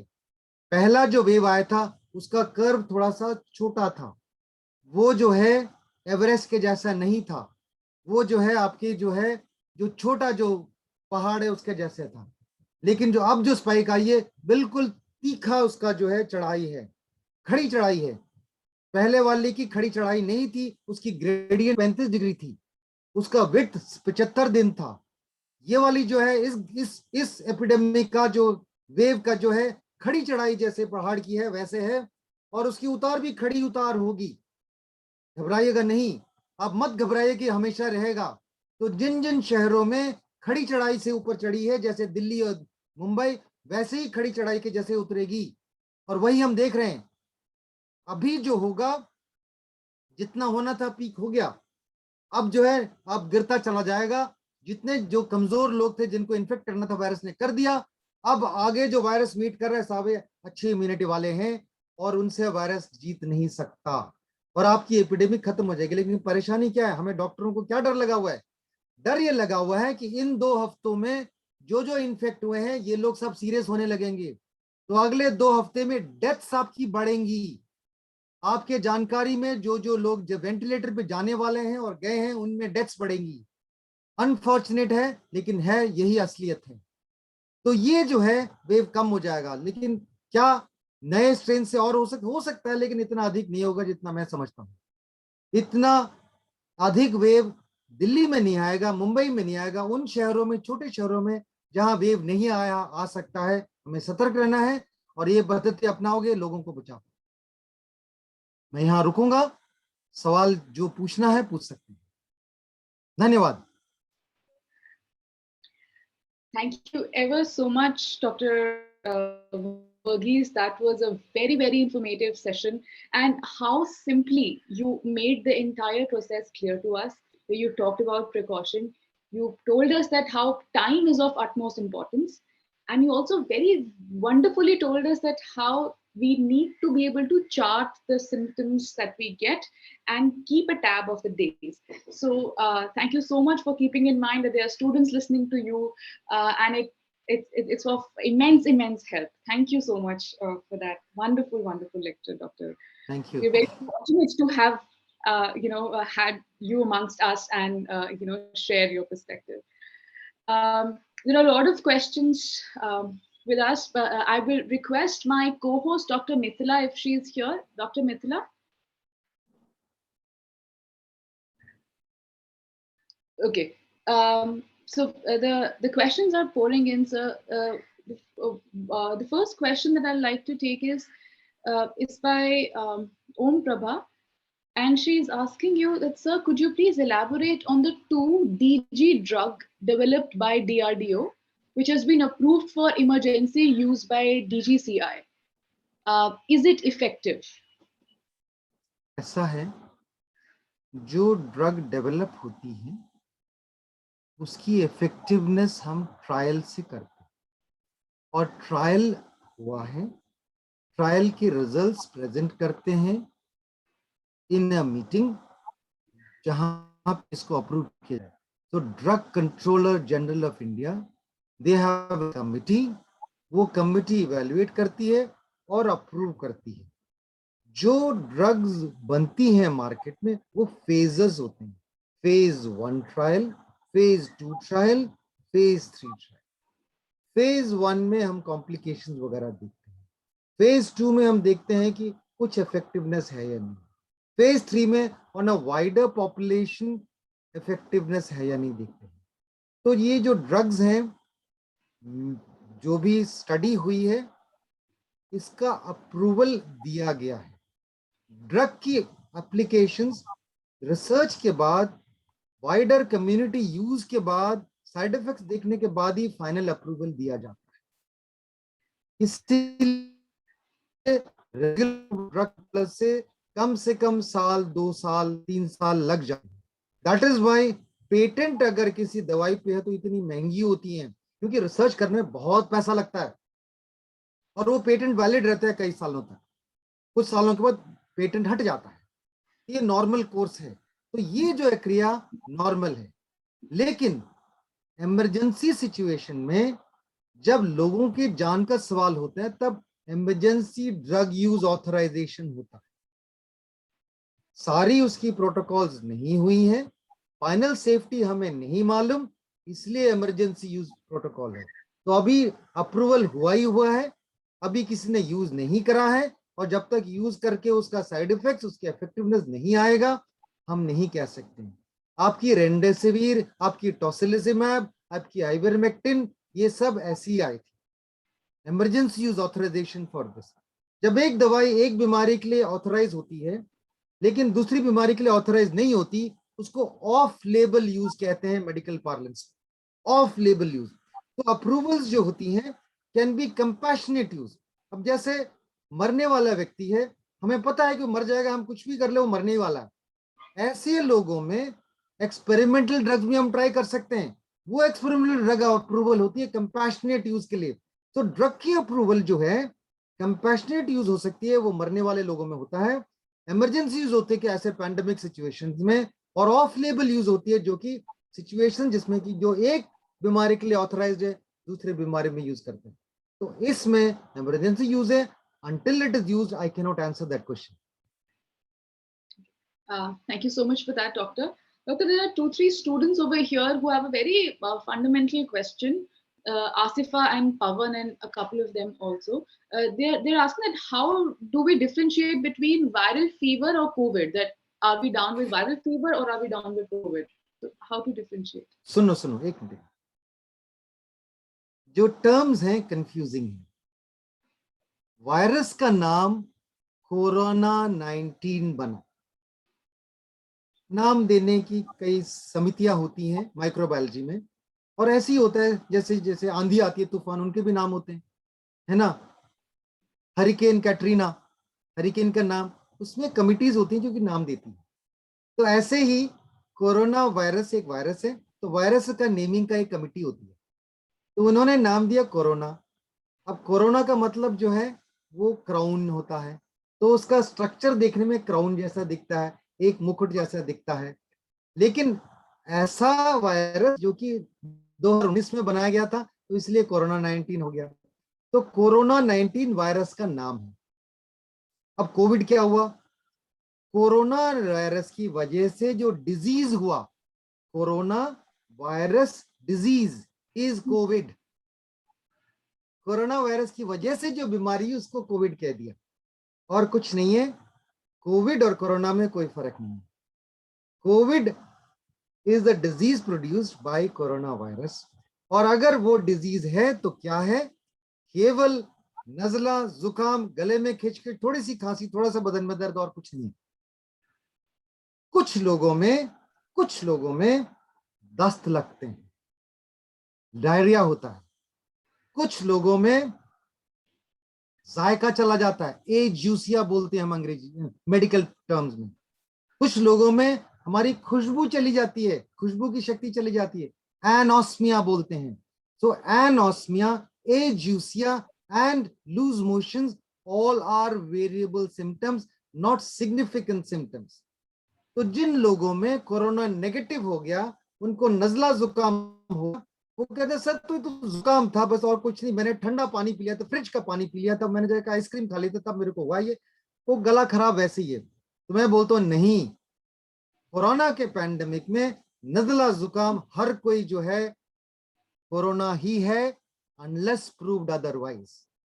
और फिर 2 दिन के बाद डॉक्टर साहब मेरी खुशबू की शक्ति, वो परफ्यूम लगा रहा था मैं, पता ही नहीं चल रहा था कि परफ्यूम है, ये सोप यूज करा, सोप की खुशबू ही नहीं आ रही थी। तो ये जो है हमें क्लियरली बताती है कि ये कोरोना ही था, कोरोना इन्फेक्शन ही था। ठीक है, या thank you so much sir. और अभी हमारे पास और सवाल है, और आपकी जितनी भी इंफॉर्मेशन है बहुत बहुत ज्यादा अच्छी है, और आपसे मिलना और आपसे बात करना हमें बहुत एनलाइटन करता है, बहुत प्रकाशित करता है। और सर मैं आपको एक और बात कहना चाहूंगी, एक्चुअली आपके जब जब ये सेशंस हुए हैं, मेरी मदर, इनफैक्ट हमारी पूरी फैमिली ने साथ बैठकर देखा है। और अभी मैं चैट बॉक्स में ही पढ़ रही थी कि ये लिख रहे थे कि आप प्लीज हिंदी में बोले, क्योंकि हमारी पूरी फैमिली साथ देख रही है। सो ऐसा नहीं है कि ये सिर्फ 300 लोग ही बैठे हुए हैं, पूरे पेरेंट्स साथ बैठकर, भाई बहन साथ बैठकर, हस्बैंड साथ बैठकर ही आपका ये सेशन देखा जाता है। so that is what makes it so pleasant and informative. तो सर हमारा एक बहुत ही इम्पोर्टेंट सवाल जो मैंने देखा है चैट बॉक्स में भी आ रहा है। पहला तो ये है कि कोवैक्सीन इम्पोर्टेंट है या कोविशील्ड इम्पोर्टेंट है, इसमें से हम कौन सी लगाए, एक बात। दूसरी बात जो यहाँ पे पूछी जा रही है कि डाइट सर क्या लें अगर कोविड किसी को हो गया है। और तीसरी बात सर, ये कुछ ब्लैक फंगस के बारे में भी एक कॉमन सवाल उठकर आ रहा है, एक सामान्य प्रश्न उठ के आ रहा है। तो सर ये 2-3 चीजें हैं जिस पर आप थोड़ा सा हमें प्रकाशित करना चाहेंगे। ठीक है। आप पहली चीज जो मैं बताऊंगा कि ये जो वायरस है, पहले उल्टा शुरू करता हूं। ये ब्लैक फंगस का काफी दहशत फैला हुआ है। क्या है ये? म्यूकरमाइकोसिस बहुत पुरानी डिजीज है। जब मैं हाउस सर्जन था आज से 40 साल पहले, तब मैं पहली बारी म्यूकरमाइकोसिस की बीमारी देखी। किन में होता है? जो कि इम्यून कॉम्प्रोमाइज, जिनमें जो शरीर की बाकी जीवाणुओं से, बैक्टीरिया से लड़ने की शक्ति खत्म होती है, उनमें होती है। ये कौन से लोग होते हैं? जैसे HIV के इन्फेक्शन वाले होते हैं, जैसे डायबिटिक्स होते हैं जिनकी इम्यूनिटी कम होती है, खासतौर पे बहुत ही सिक पेशेंट हो, डायबिटिक कीटोएसिडोसिस में पहुंच गए हो, उनमें होता है। तो ये इम्यून कॉम्प्रोमाइज का एक स्टेट का लक्षण है। तब हमारे शरीर में वायरस, ये जो फंगस होता है, और उसको मौका, ये जो है ना मौका जिनको बोलते हैं, मौका दे के अटैक करते हैं, ऐसे वाला फंगस है। जब इम्यूनिटी कम होती है तब अटैक करते हैं। क्या डरने की जरूरत है? पिछले 1 साल में, 1.25 साल में, जब से कोरोना एपिडेमिक हुआ है, हमारे सारे पेशेंट्स को ये जो प्रोटोकॉल चल रहे हैं, हमारे पास एक मरीज आया हुआ है, severe diabetic kidney disease, went on a ventilator, while on a ventilator, उसको जो है ये हुआ। एक मरीज आया है। अगर लाखों लोगों को कोरोना हो रहा है, लाखों लोगों को स्टेरॉइड मिल रहा है, और उन लाखों में 20% आपके डायबिटिक, दिल्ली जैसे शहर, 20% दिल्ली के शहर डायबिटिक है, उन लाखों में 20% डायबिटिक हैं, तो उनमें कुछ होंगे जिनमें हो सकता है। तो आम तौर पे जो हम देखते हैं साल में चाहे 1 या 2 से 1 म्यूकरमाइकोसिस के देखेंगे, तो आपकी तबीयत स्वाभाविक है, ज्यादा नहीं कि लाइफ सेविंग दवाई आप नहीं लेंगे। अगर वैक्सीन की कॉम्प्लिकेशन 1 in a million है, तो आप 1 in a million चांस लोगे, क्योंकि बीमारी में 100 में से दशमलव कुछ लोग मर जाते हैं, वैक्सीन से मिलियंस में एक मरता है। तो रिस्क बेनिफिट, जैसे मैंने बोला, वो देखना जरूरी होता है मेडिसिन में। जहां ज्यादा जान बचने की संभावना है, वो हम ज्यादा जान बचाएंगे। तो इसलिए म्यूकरमाइकोसिस पे घबराइएगा नहीं, कोई टेंशन की जरूरत नहीं है। और उस जमाने में 40 साल पहले हमारी दवाइयां कोई खास नहीं थी, आजकल अच्छी दवाइयां हैं, उनको ट्रीट कर सकते हैं। अगर मरीज की हालत बिगड़ती है, इसलिए नहीं कि वो म्यूकरमाइकोसिस से केवल मर रहा है, इसलिए कि उसकी बाकी अवस्था भी अच्छी नहीं है, इसलिए मर रहा है। तो घबराइएगा नहीं, वो सोच के कि जो लाइफ सेविंग जो आप पद्धति है वो मत रोकिएगा। क्लियर? एक दूसरा जो, रिपीट कर लेंगे quickly, remind me on the other 2 questions quickly, if you can remind me. Covaxin and Covishield, इसमें से हाँ, कौन सा? कोवैक्सिन और कोविशील्ड के बीच में ऐसा है, मुझे पता नहीं बोलना चाहिए नहीं बोलना चाहिए, मैं एक्चुअल वैक्सीन कमेटी में हूं मैं, और हमें पता है कि क्या क्या हो रही है। तो जो वैक्सीन जो है, पूरा रिसर्च करके, पूरा ट्रायल्स करके उन्होंने रिलीज किया। पहले जो ट्रायल हुई थी कोविशील्ड की हुई, जो ऑक्सफोर्ड वाली वैक्सीन है, एस्ट्राजेनेका कंपनी है, ऑक्सफोर्ड यूनिवर्सिटी में बनी हुई थी, डेवलप हुई है, कि लाइसेंस हमारी जो है, जो सीरम इंस्टीट्यूट ऑफ इंडिया वहां बनाने के लिए दी गई और वहां से हमें मिली। वो टेस्टेड है, phase 1, phase 2, phase 3 trials complete हुई थी और वो रिलीज हुई है हमारी। कोवैक्स की ट्रायल, फेज 3 ट्रायल्स फरवरी में खत्म हुई, रिसर्च एनालिसिस मार्च में हुई, और मार्च के बाद ही उसकी सेफ्टी का पता चला, और उसके बाद वो रिलीज हुई। तो जब सेफ्टी का सवाल, दोनों बाय एंड लार्ज सेफ हैं, दोनों बाय एंड लार्ज सेफ हैं, दोनों में मामूली रिएक्शंस हैं, कुछ डेथ्स हैं, वो किसी भी दवाई से, बी कॉम्प्लेक्स से, इंजेक्शन से भी आपको एलर्जिक रिएक्शन हो सकता है। तो ये हो सकता है, घबराइएगा नहीं। दोनों जितना मेरे को दिख रहा है, जितनी हमने एनालिसिस करी है, जितने कमिटीज ने एनालिसिस करी है, दे आर रीजनेबली सेफ. तो I would rather be safe with the vaccine than be killed with the virus. और सर डाइट इन दौरान क्या लेनी चाहिए? डाइट के लिए सुनो, जो डाइट है वो न्यूट्रिशियस डाइट होना चाहिए. You feed a virus as they say, यानी कि वायरस को खिलाना है, यानी कि आप खाएंगे तो आपकी सेहत अच्छी रहेगी, आप कमजोर नहीं होंगे, आपकी इम्यूनिटी अच्छी है तो वायरस से लड़ने की प्रवृत्ति अच्छी होगी. अब रहा जो सारे डॉक्टर लिखते हैं, वो विटामिन सी ये ले लीजिएगा 2 बारी, आप विटामिन बी आप ये 2 बारी ले लीजिएगा, विटामिन डी आप ये 2 बारी ले लीजिएगा. ये सब ऐसी विटामिन हैं जो कि आपकी इम्यूनिटी को बनाए रखती है. विटामिन सी बहुत सालों से, जब Lioness polling who had discovered vitamin C, who had identified the problems of scurvy in the shipment, Lioness polling ने बताया था, और तब से उनको नोबेल प्राइज मिला था इस रिसर्च के लिए. तब से हमें पता है कि इम्यूनिटी के लिए अच्छी है ये. विटामिन डी की रिसर्च कोरोना वायरस के लिए एक रिसर्च हुई है अभी यूके में, लेकिन वो यूके में जो रिसर्च हुई थी वो साधारण विटामिन डी नहीं थी, वो full active form of vitamin D है. वो यूजुअली किडनी डिजीज पेशेंट्स को दी है. तो वो हाइड्रोक्सिलेटेड वैरायटी होती है, डबल हाइड्रोक्सिलेटेड वैरायटी वो देते हैं. लेकिन हम आजकल दिल्ली में पोल्यूशन की वजह से सबका विटामिन डी कम है, तो लोग पूछते हैं लेना चाहिए, ले लीजिएगा, कोई नुकसान नहीं.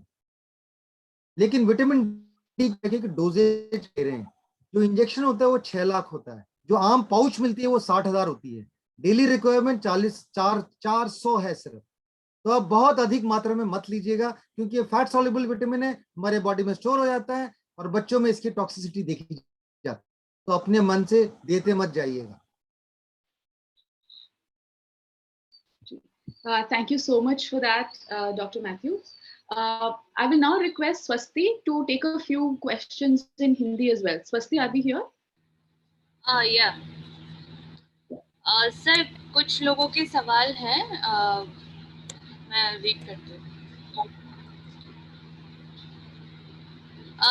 सर अनीता देवी का प्रश्न है कि वैक्सीन की फर्स्ट डोज लेने के बाद ही उन्हें 3 दिन बाद कोविड हो गया, और आज 27 दिन के बाद भी उनको कभी कफ और कभी खांसी आती है, तो और वो कोई दवाई नहीं ले रहे, सिर्फ स्टीम ले रहे हैं, तो क्या उन्हें कोई ट्रीटमेंट की जरूरत है अभी भी?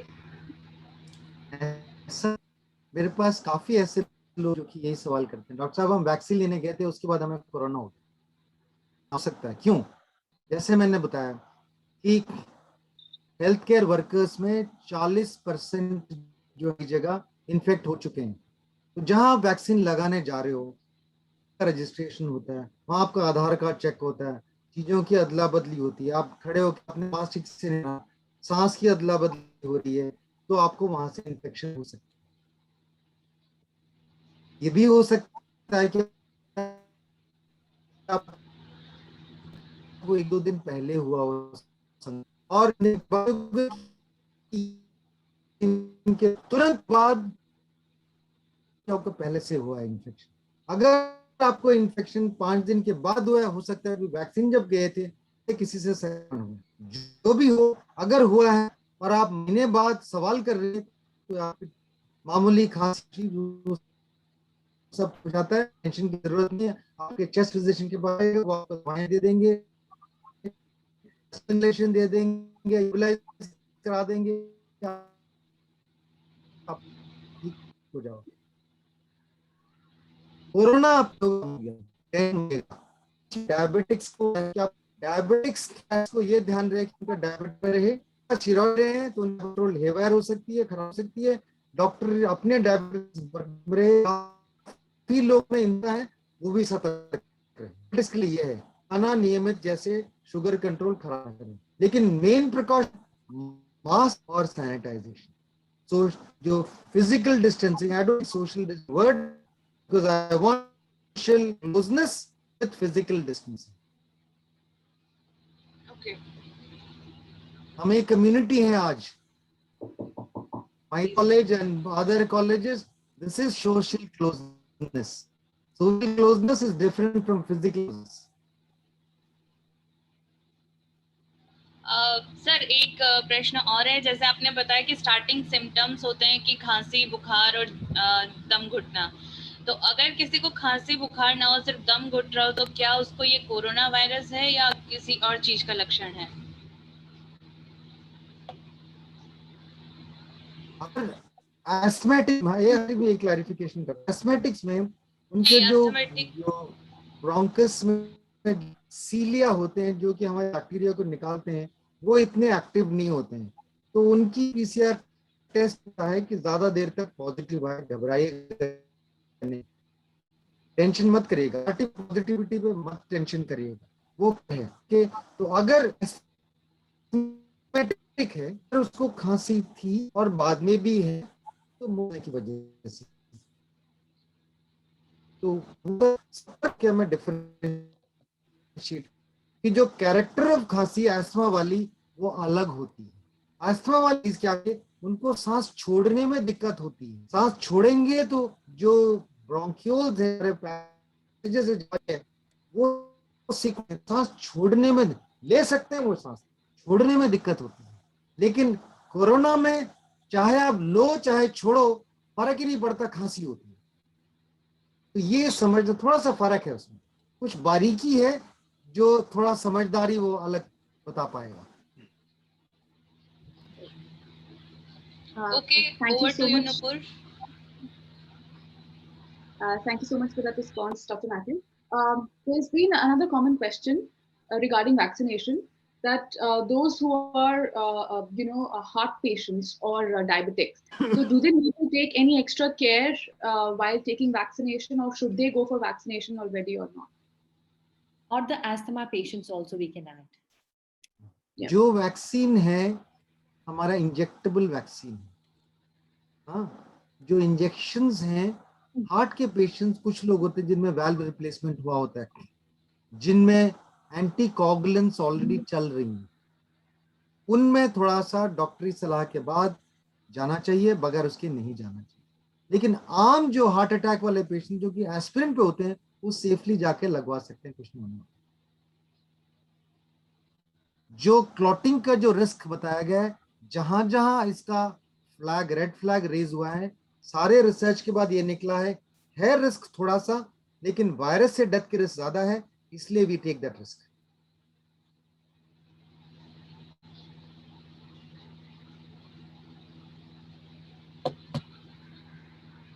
सर नेक्स्ट क्वेश्चन कि जो कोरोना से ठीक हो रहे हैं लोग, वो कितने दिन बाद प्लाज्मा डोनेट कर सकते हैं, और प्लाज्मा डोनेट करने में उनको कोई प्रॉब्लम तो नहीं होगी? मैंने ऑलरेडी आपको समझा दिया है कि plasma therapy is more of a placebo therapy. Placebo वो चीज होती है जो कि मेडिसिन में जब हम ट्रायल करते हैं ना, अब जैसे कि रंगीन कुछ गोली है, उसी रंग की दवाई है और उसी रंग की रंगीन गोली है जिसमें सिर्फ कुछ हो नहीं देते हैं चॉक पाउडर, कोई विटामिन वैसे ही दे दिया हो, कुछ ऐसी इनर्ट सब्सटेंस होती है जो कि हम देते हैं, तो वो मरीज को लगता है कि ये दवाई है, एक्चुअली दवाई नहीं होती, तो वो जो है प्लेसिबो बोलते हैं। तो जो प्लेसिबो और प्लाज्मा में कोई फर्क नहीं देखा गया रिसर्च में, तो इसलिए प्लाज्मा से बहुत अधिक फर्क नहीं पड़ता, पहली चीज। दूसरी चीज, प्लाज्मा का प्रिंसिपल क्या है? प्रिंसिपल है कि एंटीबॉडी, जिस व्यक्ति को बीमारी हुई है उसके शरीर में एंटीबॉडी है, उस एंटीबॉडी को आप लेके उस मरीज में डालो जिसमें कि सिम्टम बन रहा है। अब मैंने शुरू में क्या बताया था, बीमारी वायरस की वजह से नहीं है, बीमारी एंटीबॉडीज की वजह से है, और वो एंटीबॉडी हमारे शरीर की कोशिकाओं से लड़ने की वजह से है। तो अगर आप देखेंगे कुछ गड़बड़ है, इसके कॉन्ट्राडिक्टरी है आपकी अंडरस्टैंडिंग में, तो कब काम कर सकते हैं प्लाज्मा? थेरेटिकली अर्ली वायरेमिक फेज में। वायरेमिक फेज में जब वायरीमिया हो, वायरस हमारे खून में बढ़ रहा हो, उस वक्त देंगे तो एंटीबॉडीज हमारे वायरसेस को खत्म कर सकते। तो कब दान कर सकते हैं? थियोरेटिकल है, प्रैक्टिकली देखा गया कि कोई खास फर्क नहीं है, क्योंकि अगर हर बीमारी में ये हो तो हर बीमारी का तो यही हो गया ना निचोड़ सारा, दवाइयों की जरूरत ही नहीं है, हर बीमारी की एंटीबॉडी लेके रख लो आप और वो देते जाओ, सबको ठीक हो जाओगे आप, आदमी में बीमारी होगी नहीं। ऐसा नहीं है, तो we have to understand this reality. ठीक है, तो कब दे सकते हैं? जब हमारे शरीर में इन्फेक्शन था, इन्फेक्शन को लड़के जीत गए, एंटीबॉडीज धीरे धीरे बढ़ती चली जाती, हफ्ता 2 हफ्ता बढ़ती चला जाती। देखा गया है कि 30 से 40 दिन के बीच में मैक्सिमम एंटीबॉडीज होती है, उस वक्त आप डोनेट कर सकते। सेफ्टी बिल्कुल सेफ है, डॉक्टरी मुआयने के बाद करते हैं। जैसे ब्लड डोनेशन की सेफ्टी है, वैसे सारे प्रिकॉशंस और सारी सेफ्टी उसमें भी, कोई प्रॉब्लम नहीं है। आपका मन करता है आप जाके दे सकते, लेकिन आमतौर पे 60 साल से ऊपर वालों में, उन लोगों में जिनमें जॉन्डिस हुआ हो, उन लोगों में जिनको ब्लड प्रेशर, शुगर और हार्ट अटैक हुआ हो, उनसे नहीं लेते हैं, और बच्चों से भी नहीं लेते। You have to be an adult, you have to be over 50, you have to have the disease and healed from it, and more than between 30 and 40 days. Thank you so much for that, Dr. Verghese. Dr. Verghese, our principal ma'am also has a question. She's asking that if there's a COVID positive patient, and on the 9th and the 10th day, he is still having fever around 98 point something or 99 point something. So is that a cause of worry, or what should be done in that case? The जैसे factory है car की, cars बनती हैं batches में। आप देखेंगे सफेद car एक बैच निकलेगी, फिर नेक्स्ट है, क्योंकि उनकी पेंट शॉप में सफेद पेंट लोड कर रखा है उन्होंने। जब नेक्स्ट लोड करेंगे शायद लाल होगा, तो next batch is red, the next batch is some other colour. तो हमारी जो सेल्स हैं जो एंटीबॉडीज बनाती हैं, जो कोशिकाएं जो एंटीबॉडीज बनाती हैं, ये जो है बैचेस में बनती है, उसमें समय लगता है, एकदम से नहीं बनता। तो ये बैचेस जो है रिलीज होती है बैचेस में। तो फर्स्ट वेव 5-6 दिन में होता है, that is the first cytokine storm. The second wave comes around the 10th day from the first symptom. That is the second cytokine shower. Usually it is a shower, not a big storm. Occasionally it is a big storm in some people. तो अगर 10वें दिन पहले लक्षण के बाद उसको बुखार है, हो सकता है, लेकिन अगर तेज बुखार है तो उसको हेल्प लेना चाहिए, मेडिकल देख के करना चाहिए, क्योंकि तेज बुखार इस लेवल पे आपने स्टेरॉइड लिया है तो बैक्टीरियल इन्फेक्शन हो सकता है। अपने आप स्टेरॉइड मत लीजिएगा उस वक्त।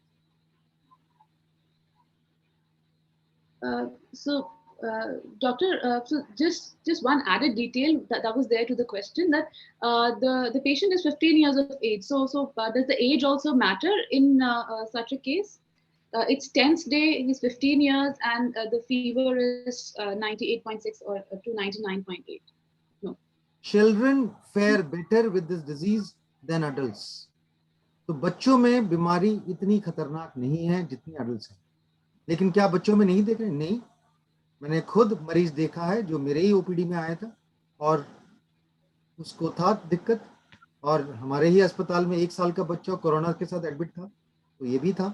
तो हो सकता है, लेकिन खतरनाक मोड कम लेता है। एक बच्चा मैंने देखा, उसमें 3 हफ्ते बाद, ये सतर्क रहना चाहिए, जो ऑटो इम्यून प्रॉब्लम्स हैं वो कुछ बच्चों में होता है। जैसे तकायाशुस डिजीज एक डिजीज है जो कि 3-4 हफ्ते में दिखते हैं। एक बच्चा मैंने देखा है, उसको मेरे पास भेजा गया क्योंकि मैं पोलियो का काम करता हूँ, उसको पैरालिसिस थी, तो वो पैरालिसिस करके आ गया। तो मैंने जब हिस्ट्री लिया वो टिपिकल कोरोना वाला हिस्ट्री था। तो मुझे पता है कि कोरोना में भी हो सकता है पैरालिसिस, तो न्यूरोलॉजिकल कॉम्प्लिकेशन होती है, स्ट्रोक हो सकता है, ये बहुत रेयर है। आप ये सुन के डरिएगा मत कि मेरे को होने वाला है, नहीं, आमतौर पे करोड़ों लोगों में 1-2 में होगा, घबराइएगा नहीं। पूरे विश्व में ये वाला जो कॉम्प्लिकेशन जो मैंने बताया, तकायाशुस डिजीज, जो मेडिकल रिपोर्ट आई, पूरे विश्व में 35 मिले उनको केसेस। कितने करोड़ हो गए आपके पास अभी कोरोना के? सर एक और सवाल जो जिससे लोग भयभीत है, और वो ये है जो थर्ड वेव ऑफ वायरस जिसके बारे में न्यूज़पेपर्स और बहुत सारे मीडिया में चल रहा है, तो सर उस पर क्या कहना है कि क्या वो, यानी कि मुझे सवाल भी पुट अप करना नहीं आ रहा, बट ये जो थर्ड वेव ऑफ वायरस हम सुन रहे हैं, आएगा, आने वाला है, तो सर इस पर हम थोड़ा सा जानना चाहते हैं आपसे। काश मैं मेडिकल एस्ट्रोलॉजर होता तो मैं शायद सवाल का जवाब अच्छी तरह से कर सकता था, क्योंकि ये वाला जो वेव है किसी को नहीं पता था। अब लोग ब्लेम कर रहे हैं कि तुमने ये करा इसलिए हुआ, एडमिनिस्ट्रेशन ने ये करा इसलिए हुआ, मेडिकल डॉक्टरों ने ये नहीं करा इसलिए हुआ। नहीं, मैं ब्लेम गेम में नहीं जाना चाहता हूं। हमें देखना है कि हर जो जिंदगी में जो पहलू आती है, हर जो दुविधा में हम देखते हैं, हम उससे क्या सीखते हैं, क्या हम आगे के लिए कुछ उनके लिए लेसन दे सकते हैं, क्या निचोड़ निकालता है हम इस वेव से, वो वेव आगे के लिए लेसन दे कि उनको सतर्क रहने के लिए सिखा सकते हैं, वो सीखना है। तो ये वेव बहुत आसान है कहना कि लोगों की लापरवाही से हुआ है। नहीं, मैं कभी भी नहीं कहूंगा कि लोग लापरवाह हैं। कोई बंदा नहीं चाहता, हाँ डिप्रेसिव पर्सनालिटीज होते हैं जो कि खुदकुशी करते हैं, वो अलग है। आम आदमी खुदकुशी वाला आदमी नहीं है। आम आदमी अपनी समझ से अपना बिहेवियर करता है, और वो बिहेवियर मुश्किल है कंट्रोल करना। बहुत अच्छी बात है, बिहेवियर कंट्रोल करना बहुत आसान नहीं है। आप लोग कहेंगे नहीं नहीं behaviour should be control. No, you should be happy that human beings behavior is not easily controllable. Why? Because if it is easily controllable, any dictator would control your behavior and control societies. It is good that human beings cannot be controlled easily. It is a safety valve built into us by nature. We must respect that. तो ये जो है wave जो है, virus predominantly controlled है, virus is in control, the virus contagiousness is controlled, virus की संक्रमण की शक्ति बहुत अधिक है, इसलिए है जो आगे जो वायरस आने वाला है उसकी संक्रमण की शक्ति किसी को नहीं मालूम। प्रेडिक्शन सिर्फ एस्ट्रोलॉजी कर सकते हैं, उन पे छोड़िएगा, मैं प्रेडिक्ट नहीं करने वाला।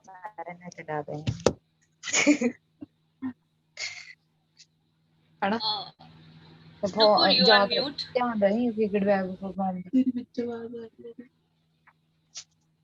Thank you so much for that answer, Dr. Verghese. That I'm sure gave us the much needed perspective on what is to come, because there's always an anxiety about that.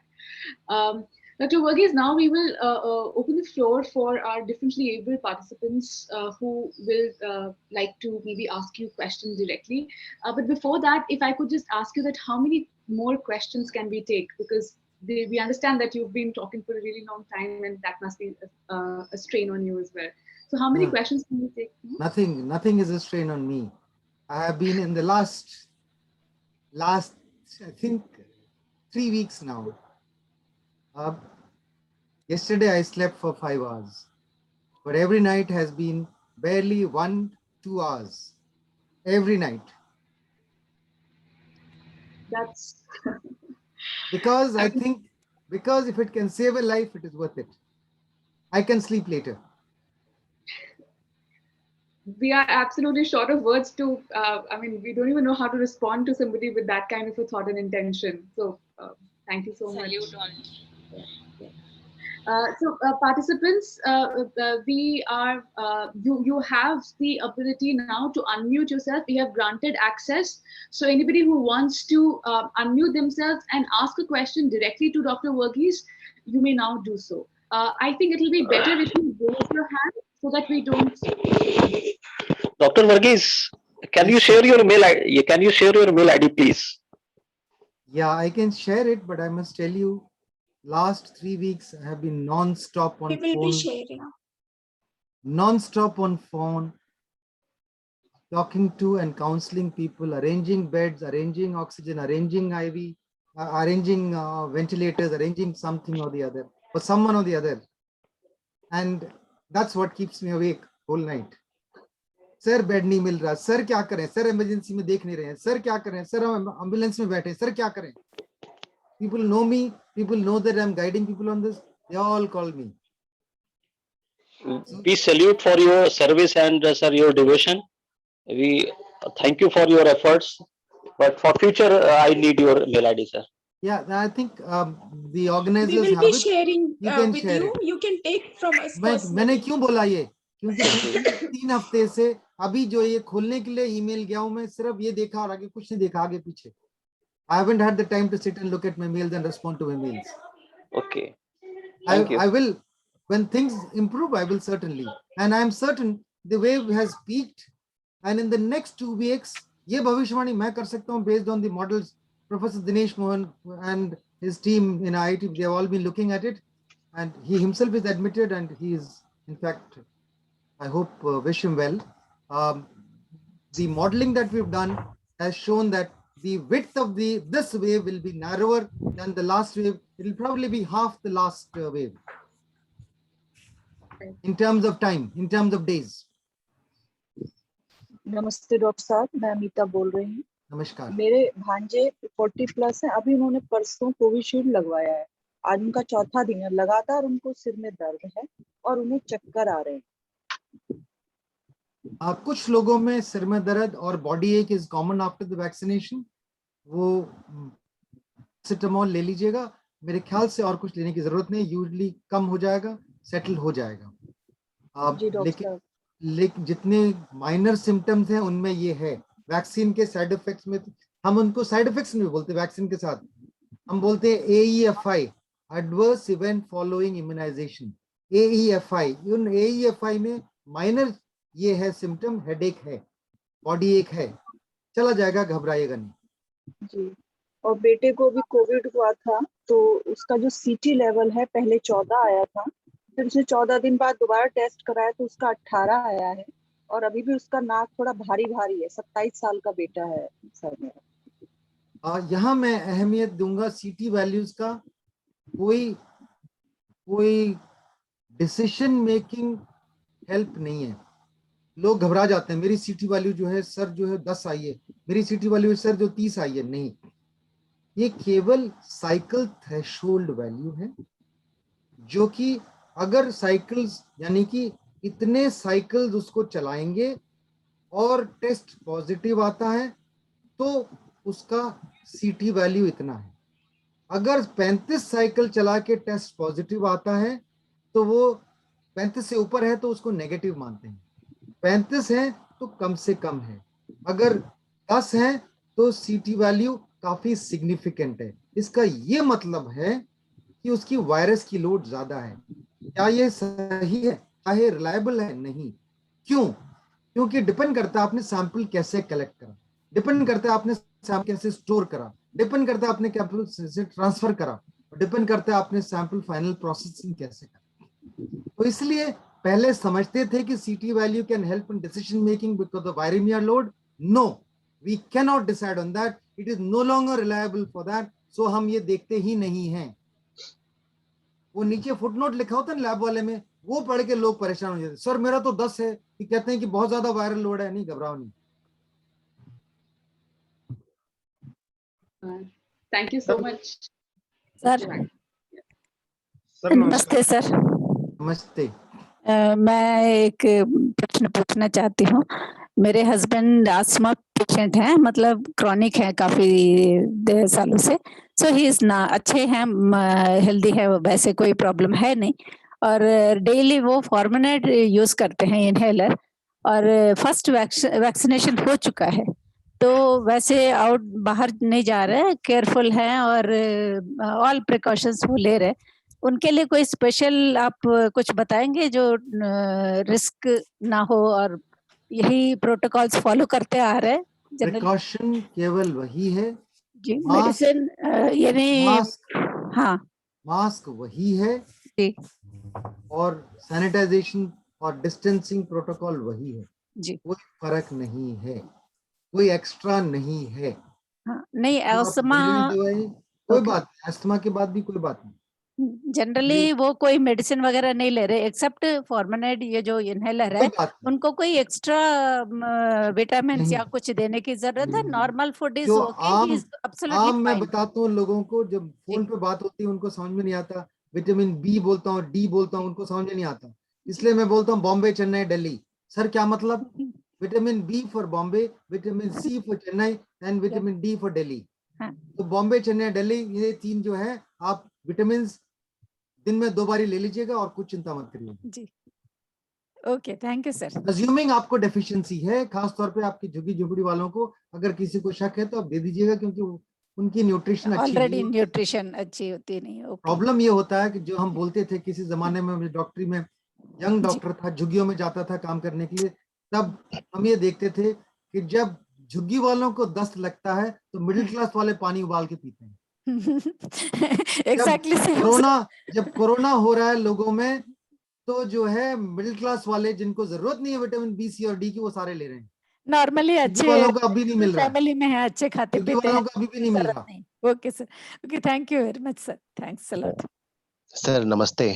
नमस्ते sir, मैं आशुतोष बोल रहा हूँ इलाहाबाद से। और sir बहुत ही confidence generating lecture आपका रहा, बहुत खुशी हुई सर।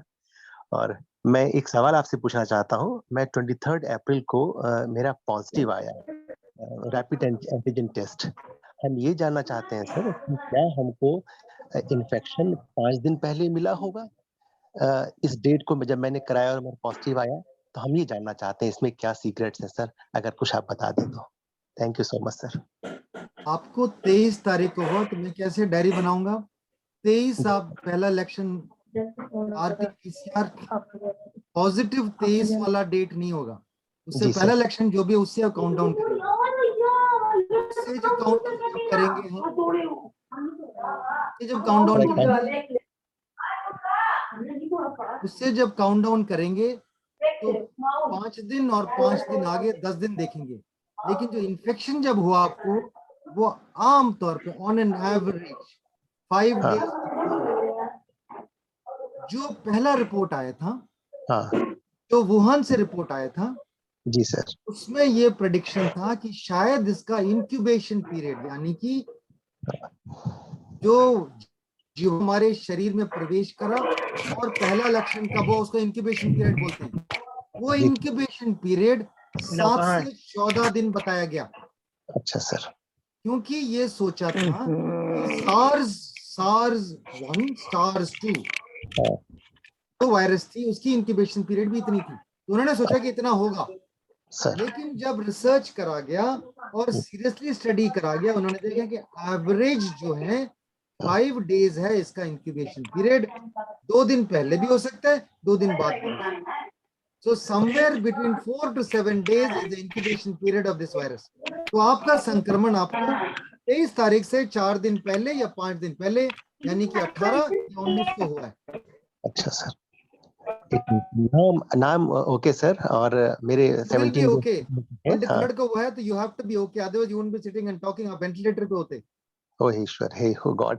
10 दिन के बाद आप वेंटिलेटर पे होते। So God bless you, sir. Thank you, sir. Good afternoon, sir. Good afternoon. Sir, I have a question. There is a friend of mine. He is 40 years of age. He is weighing around 100 kg. He is not a sugar patient, I guess, hopefully.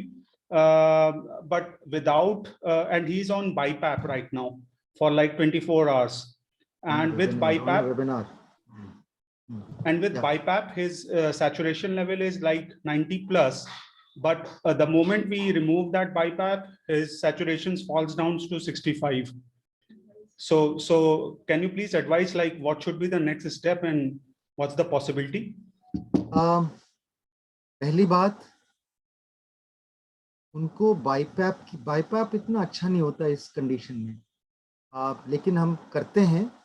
आजकल थोड़ी सी विधि थोड़ी सी change कर रहे हैं हम, लेकिन I am not an intensivist.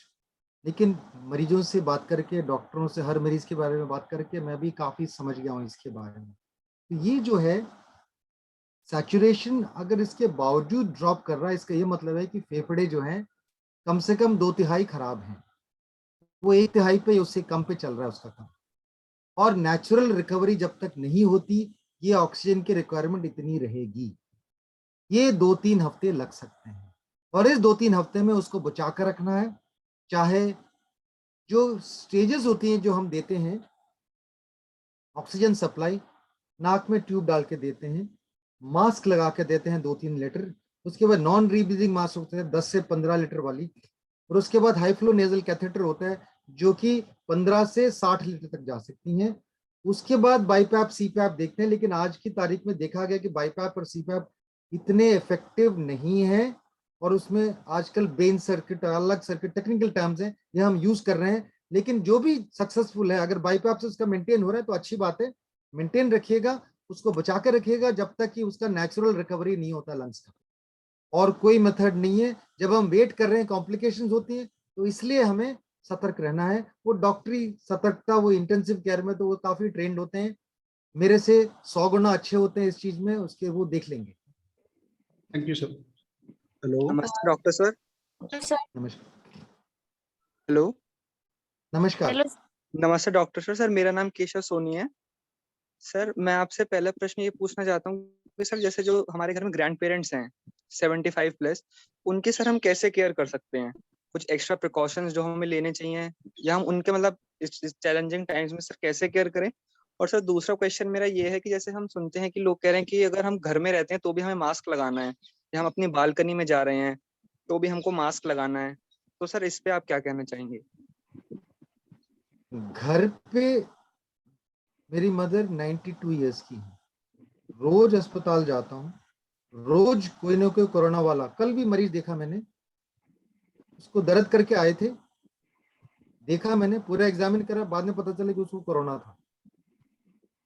तो हम रोज इंटरेक्ट करते हैं, तो मैं क्या करता हूँ, मैं बाहर जा रहा हूँ, लोगों से संपर्क में रहता हूँ, लेकिन मास्क नीचे नहीं आता, और जब नीचे करता हूँ मास्क, हाथ धो के करता हूँ, मास्क नीचे करने के बाद फिर हाथ धोता हूँ, अगर मास्क फिर छूता हूँ तो कोशिश करता हूँ कि स्ट्रैप से पकड़ता हूँ, वैसे नहीं हाथ लगाता हूँ।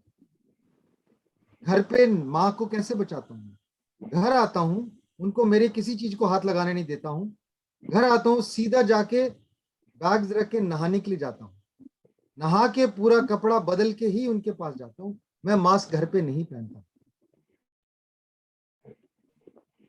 जरूरी नहीं है। हाँ, अगर आपको लगता है कि बगैर मास्क के आप संक्रमण में हुए हैं, तब जो है आपको खतरा है। हुआ ये कि एक बार ही हुआ ऐसे, मुझे लगा कि मैं संक्रमित हूं, तो मैं तुरंत घर से चला गया, अस्पताल के कमरे में रुका, जब तक कि क्लियर नहीं हुआ मेरा टेस्ट नेगेटिव है या पॉजिटिव, मैं वापस घर नहीं आया। तब आपको आइसोलेट करना है, लेकिन वैसे अगर आप सेफ्टी प्रिकॉशंस कर रहे हैं तो मास्क की जरूरत नहीं है घर के अंदर। आइसोलेशन है तो जरूर मास्क लगाएगा, जरूर अलग रहिएगा। Thank you sir. और सर कोई एक्स्ट्रा प्रिकॉशंस? और क्या एक्स्ट्रा करोगे? ओल्ड एज पीपल के लिए सर क्योंकि जैसे हम टीवी में भी सुनते हैं कि हवा में वायरस आ गया है, तो हवा में और... नहीं आया, नहीं, एरोसोल का मतलब हवा में नहीं, ऐसे उड़ते उड़ते हवा में नहीं है, जो आदमी सांस लेता है और छोड़ता है उसमें से है, तो उसी के लिए शारीरिक दूरी जरूरी है, और कुछ नहीं। सर मतलब जैसे बालकनी वगैरह में हम जा सकते हैं बिना मास्क? बिल्कुल जा सकते हैं जी, बिल्कुल जा सकते हैं। Thank you so much sir. हाँ, ये नहीं होना चाहिए कि आपके बालकनी के ऊपर एक बालकनी जहां से वो संक्रमित व्यक्ति खांस रहा और नीचे आपके पोस आ रहा है, वो ध्यान रख लेना। बहुत बहुत धन्यवाद sir. Dr. Matthew, there's a participant who's not been able to unmute or write. There's a very quick query from them. They're asking that the patient has first day had 100 fever and cold, and afterwards the fever always remained below 100, and for the last 2 days the thing has been persisting still. So in this case, should steroid be taken or not? थोड़ा सा पेचीदा सवाल है, क्योंकि आम तौर पे, और थोड़ा सा हाइपोथेटिकल भी है, आम तौर पे जो साइटोकाइन स्टॉर्म में शवर आता है तो 100 या 100 से ऊपर जाता है, ठीक है, लेकिन कुछ लोग हैं जिसमें कि 99 जाता है, तो उनमें कहता हूं कि अभी मत शुरू करो, वॉच करो, अगले दिन भी अगर आ रहा है और अगले दिन 100 से ऊपर जा रहा है, साइटोकाइन स्टॉर्म होगा तो पक्का जाएगा ऊपर, इनवेरिएबली जाएगा ऊपर, तो हमें सतर्क रहना है और सतर्कता से साथ काम लेना है, ब्लाइंडली स्टेरॉइड मत लीजिएगा। 99 पे मैं स्टेरॉइड नहीं दूंगा। Thank you sir. सर एक चीज जो आ रही है कि आजकल न्यूज वाले या सोशल मीडिया पे जो खबरें फैलती हैं, तो एक ये कि कोरोना से लड़ने में, इसमें पॉजिटिव रहने में मेंटल हेल्थ का कितना इफेक्ट है, कितना असर है, और ये जब हमारे पास इतनी सारी नेगेटिव न्यूज आ रही है, तो इसमें हम अपने मानसिक स्वास्थ्य को किस तरह से सकारात्मक रख सकते हैं, मजबूत बना सकते हैं? An empty mind is a devil's workshop.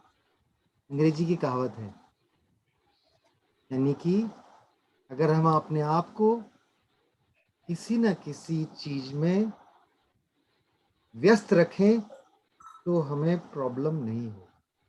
तो कुछ ऐसी चीज शुरू कर लीजिएगा जो आप नया करना चाहते हैं, नया सीखना चाहते हैं, नया पढ़ना चाहते हैं। किताब पढ़िएगा, आप कुछ और करिएगा, किसी न किसी तरीके से अपने आप को बिजी रखिएगा। और यही एक तरीका है जो कि हम मेडिकल साइंस में अल्जाइमर्स प्रिवेंट करने के लिए हम बताते हैं। अल्जाइमर्स के लिए भी learn a new skill even after 65, that is the way to prevent Alzheimer's. So mental health के लिए व्यस्त रहना जरूरी है, बिजी रहना जरूरी है, एक्टिविटीज करते रहना जरूरी है।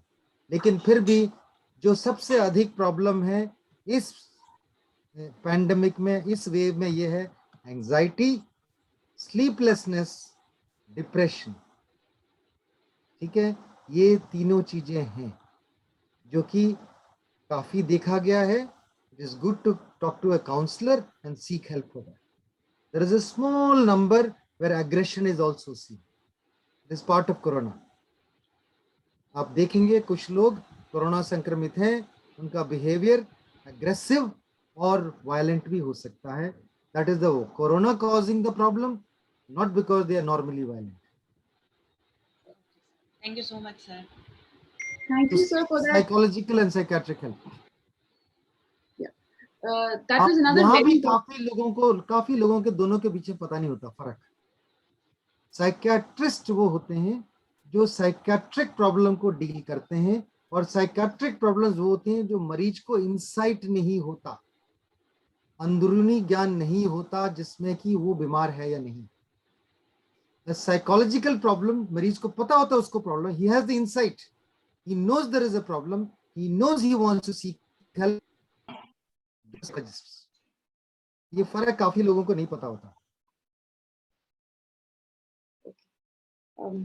Thank you, Dr. Matthew. So that definitely the psychological dimension is of extreme importance. You very rightly addressed how anxiety in the survey that I did among the persons with disability, which involved 3,400 patients with disability, the number one problem was anxiety.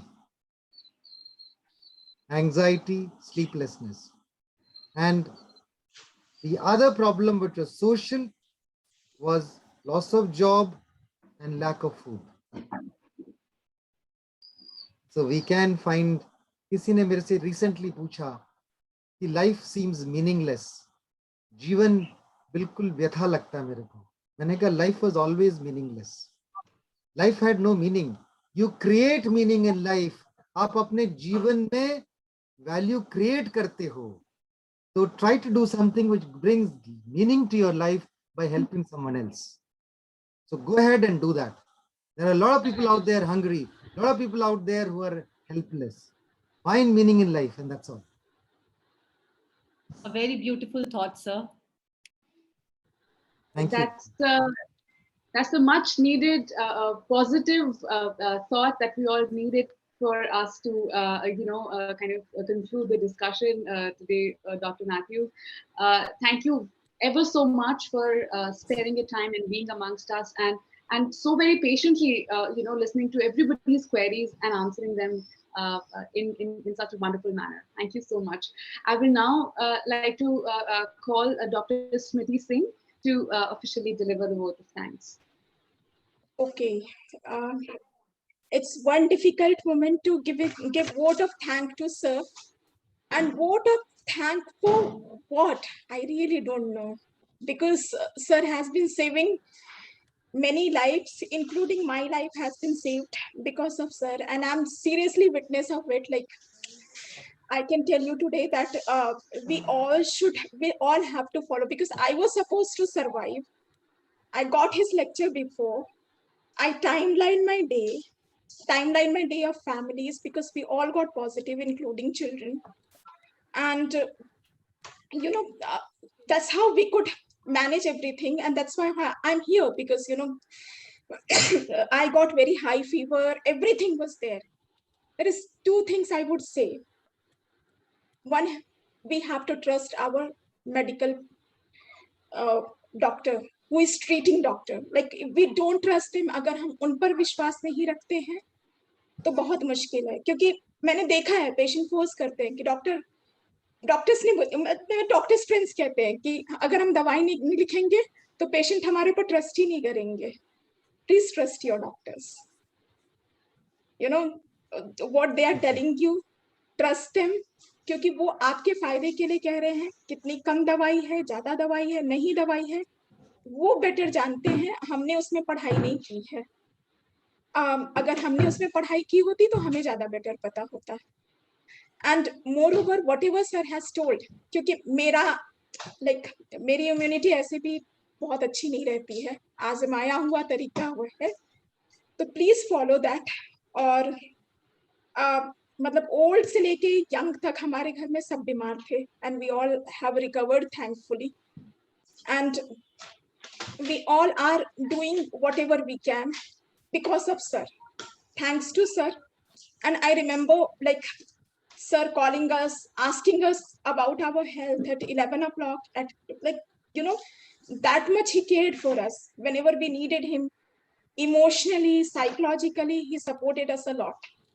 And whenever I had fever, I had only one trust, that sir is there. Nothing will happen because sir is there. Anything was with anyone. 3-4 nights I also did not sleep. Let's be honest, because I was not worried about myself. I was worried about children. I was worried about old people. It was difficult. I can't explain.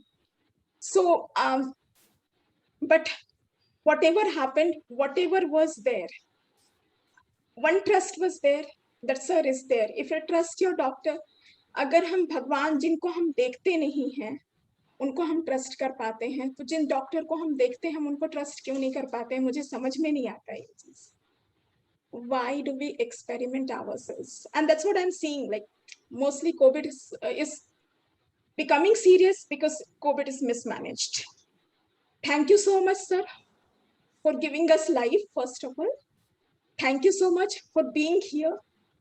And I don't know how many lives can be saved, because I know about myself. If I would have not heard your lecture, क्योंकि मुझे viral हमेशा होता है तो मैं भी viral की तरह ट्रीट करती है, and I would have viral हो गया है, फिर पता चलता, फिर कहाँ जाता नहीं पता, दवाई लेने के बाद तो उतना चला गया. तो ये होने के लिए I am really grateful to you for being here, for giving. I was thinking that only when I was sick. जब भी मैं एक रोज डेथ देखती थी तो मेरे मन में यही था, हमारे कॉलेज के लोगों का डेथ हुआ, जिसका भी हुआ, can we save this life? So this was small initiative taken by our students, NSS students, and Dr. Pramod, enabling unit. Dr. Pramod तो हमारे साथ हमेशा रहते हैं, क्योंकि हम और we all are part of enabling unit. और हमारे students जिनको किसी और से लेक्चर नहीं चाहिए था, उनको डॉक्टर मैथ्यू वर्गीस से लेक्चर चाहिए था. So I thank everyone, and I would like to thank our principal. Because of her initiative, this was successful and we could manage, and she took all the initiative for we wrote proposal. Within 1 minute our proposal was accepted, and third moment we got call from office, what help do you require to do things? So it was really, really touching. We did not know what to do. We were very confused. We wanted to help people, and that's how we could. Thank you so much, everyone, for being here. Last but not least, I would like to thank all my students who have worked hard, and all my organizing committee member, Dr. Mithila, Nupur, Swasti, and most importantly, Pramod. Because all the technical part he is managing, all like despite having so many troubles at home, like everything he is managing for us. We are very very grateful to you, Pramod. आप हमेशा line पे सामने नहीं आते हो, लेकिन आप हमेशा चीजें मैनेज करते हो. Thank you so much everyone for being here. Now can we go for group photograph, Nupur? Yes, ma'am. So we are giving video access to everybody. Please switch on your cameras so that we can take a group photo.